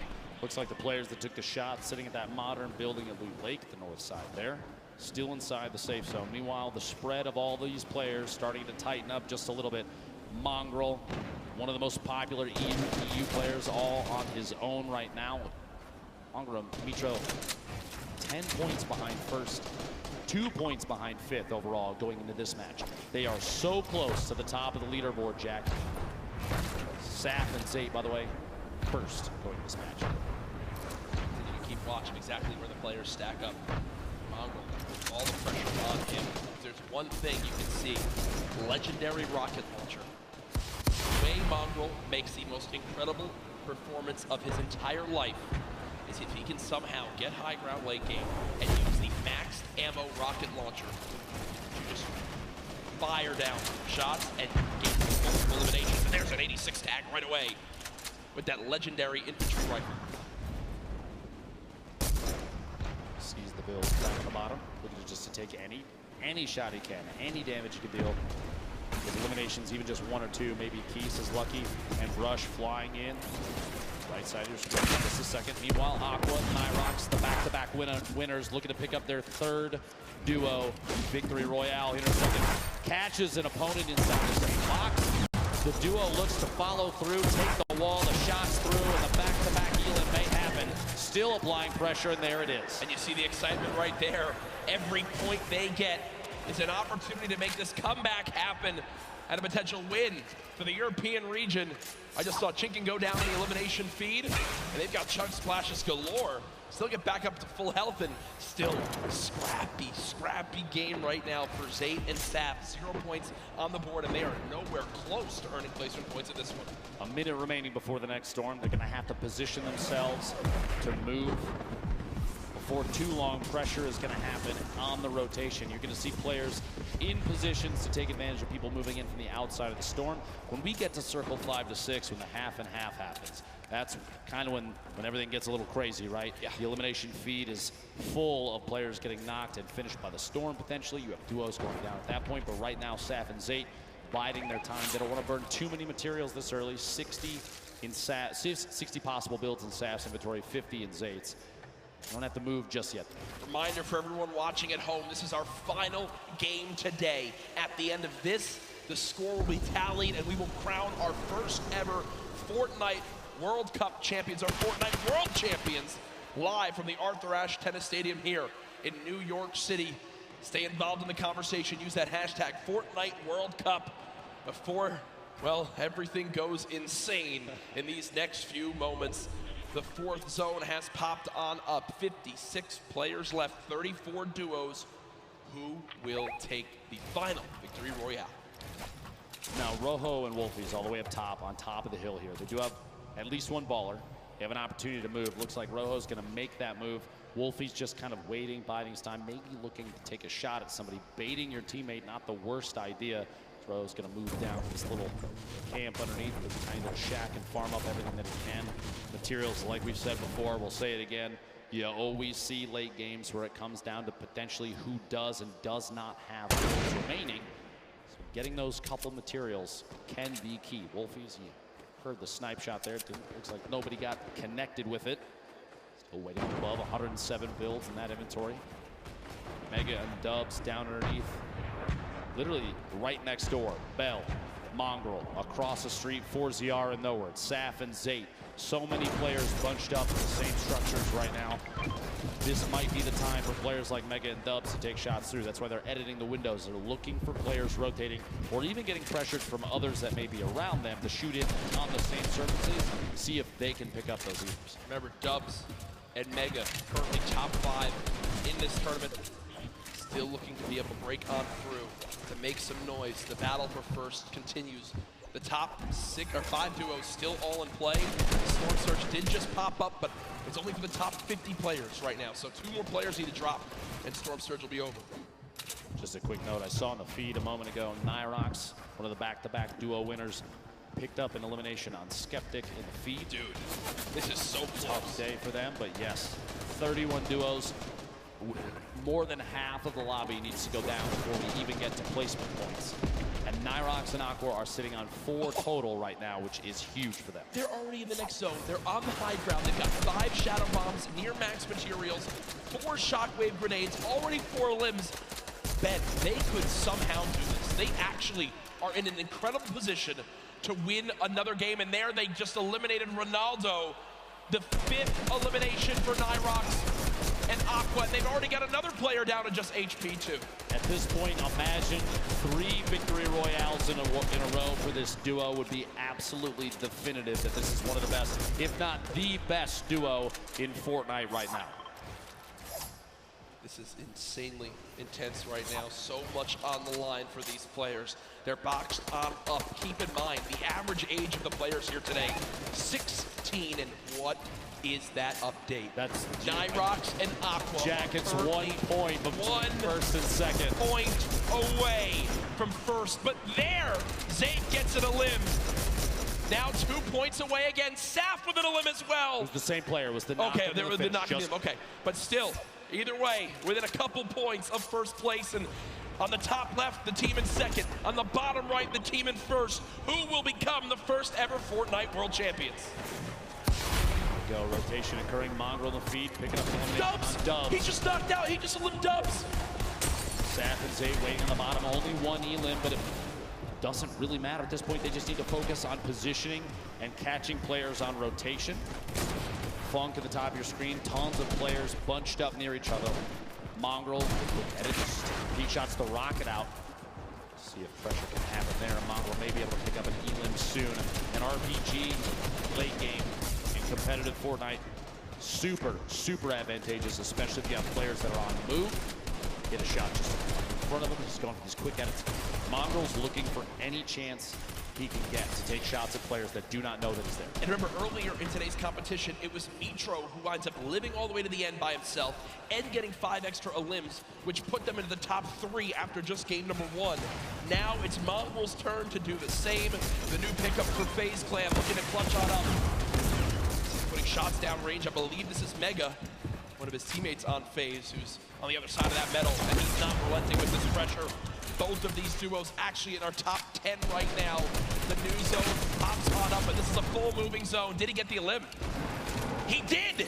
Mongrel with the elimination onto Mega. Just single-handedly took down Dubs and Mega. I don't know if you saw that when the Elin popped up on a screen. The eyebrows raised just a little bit. He may have even been surprised that he picked that one off. That's a huge point for that duo. They're absolutely within arm's reach of making this happen. Ladies and gentlemen, these are the final moments of the Fortnite World Cup Duos competition. Who will take home $3 million and the title of Fortnite World Champion? Mongrel trying to put his name into the hat. 3 eliminations so far. Storm Surge has begun, but they're far and away above it.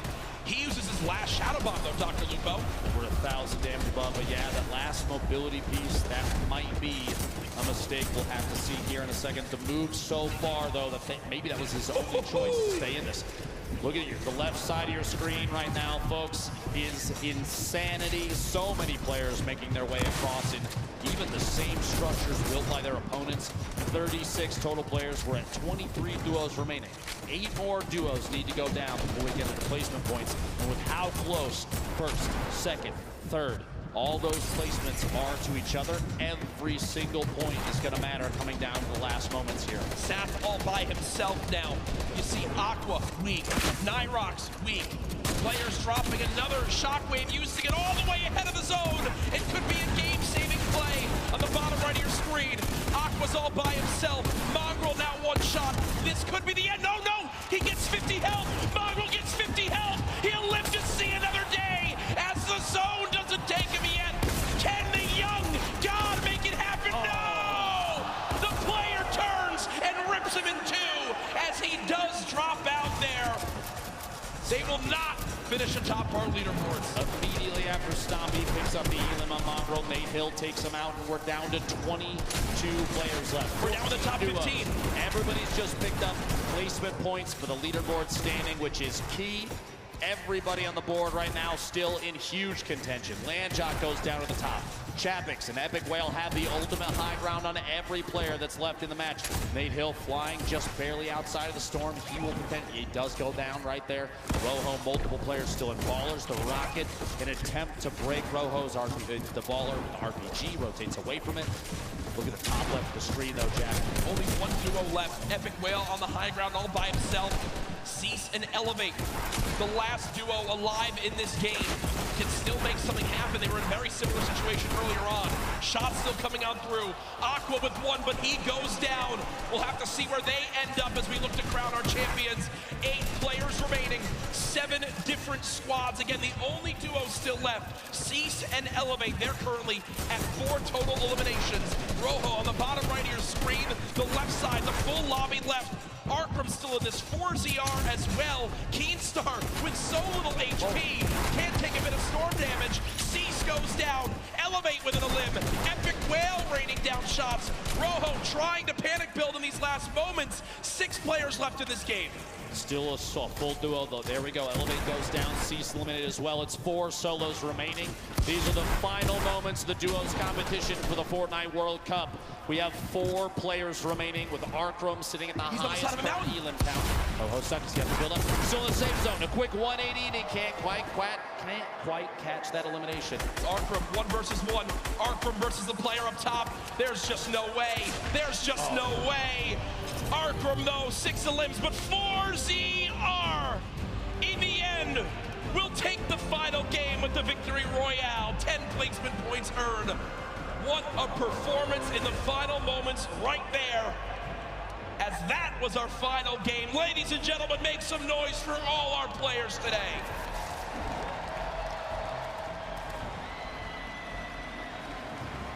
Here are the last moments again. I mean, there's just no way, Dr. Lupo. 4ZR, health advantage in the zone. Arkram did what he could. Still a beautiful performance at 16 eliminations, or 6 eliminations, sorry, and 2nd place in that one. But either way, folks, we'll see exactly how it all plays on out here. There's the replay. My gosh, Dr. Lupo, my heart is racing right now. I can barely put a thought together, I'm not gonna lie. A valiant effort from Arkram right at the end there to try and hold out the campfire down, but not enough materials and the shots from above from 4ZR. Like you said, material advantage, HP advantage, every advantage in the world. It was his game to win. Yeah, and I'm looking around right now. A lot of people on their feet here in this venue for where we will soon find out who will be crowned the first ever Fortnite World Champion, who will have their lives changed forever as they win $3 million combined between the two. Millions watching online. Send right now. Tweet out who you think took it home. Use the hashtag Fortnite World Cup. Get it trending. Who do you think won? I think we've got an idea, but I'm not saying anything. I'm not saying anything until the official leaderboards come out, or else I will be kicked off this stage and never allowed back. Security will actually spear tackle him. Yeah. It's true. They told me before we got up here. Look, an immovable object. As now we still await the final scores. Dr. Lupo looking back on today with solo competition still to happen tomorrow. What are your big takeaways from the games we saw? I think we saw upsets and for some teams that a lot of people had talked about were going to go above and beyond gameplay that they had seen before. That being said, there was a lot of confidence, and you love to see that, especially from every player on the stage right now. 100 of the best players in duos that we have ever seen. They have to realize that they beat every other challenger to get here, Jack. There's an energy in this room right now. I'm just looking around. Everyone has their cameras ready for when the announcement comes. Again, we're tallying every little bit so we know exactly who won it. Ladies and gentlemen, do you guys want to hear who will be the first ever Fortnite World Champions? I think they do. The results are in. Ladies and gentlemen, congratulations to the first ever Fortnite World Champions, Aqua and Nyrox!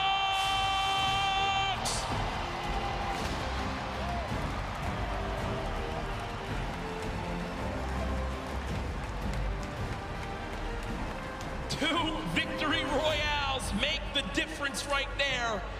The win and $3 million, Dr. Lupo. Ladies and gentlemen, again, your new Fortnite World Champions!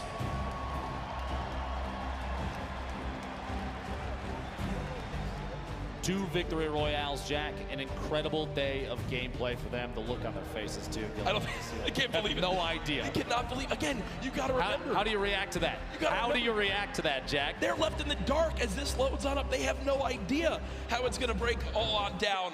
They are our first ever Fortnite World Champions here for duos.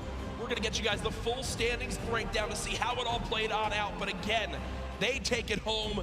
2 wins make the difference. To be exact, I think exact, 1 point made the difference. One elimination across 6 games made the difference. That shows how close these games are. It says a lot about the score, the skill, and everything, but there it is on your screen. Nyrox, Aqua, $3 million in prizing, and across the top 10 there, an incredible display of skill. Rojo and Wolfies, Elevate and Cease, Saf,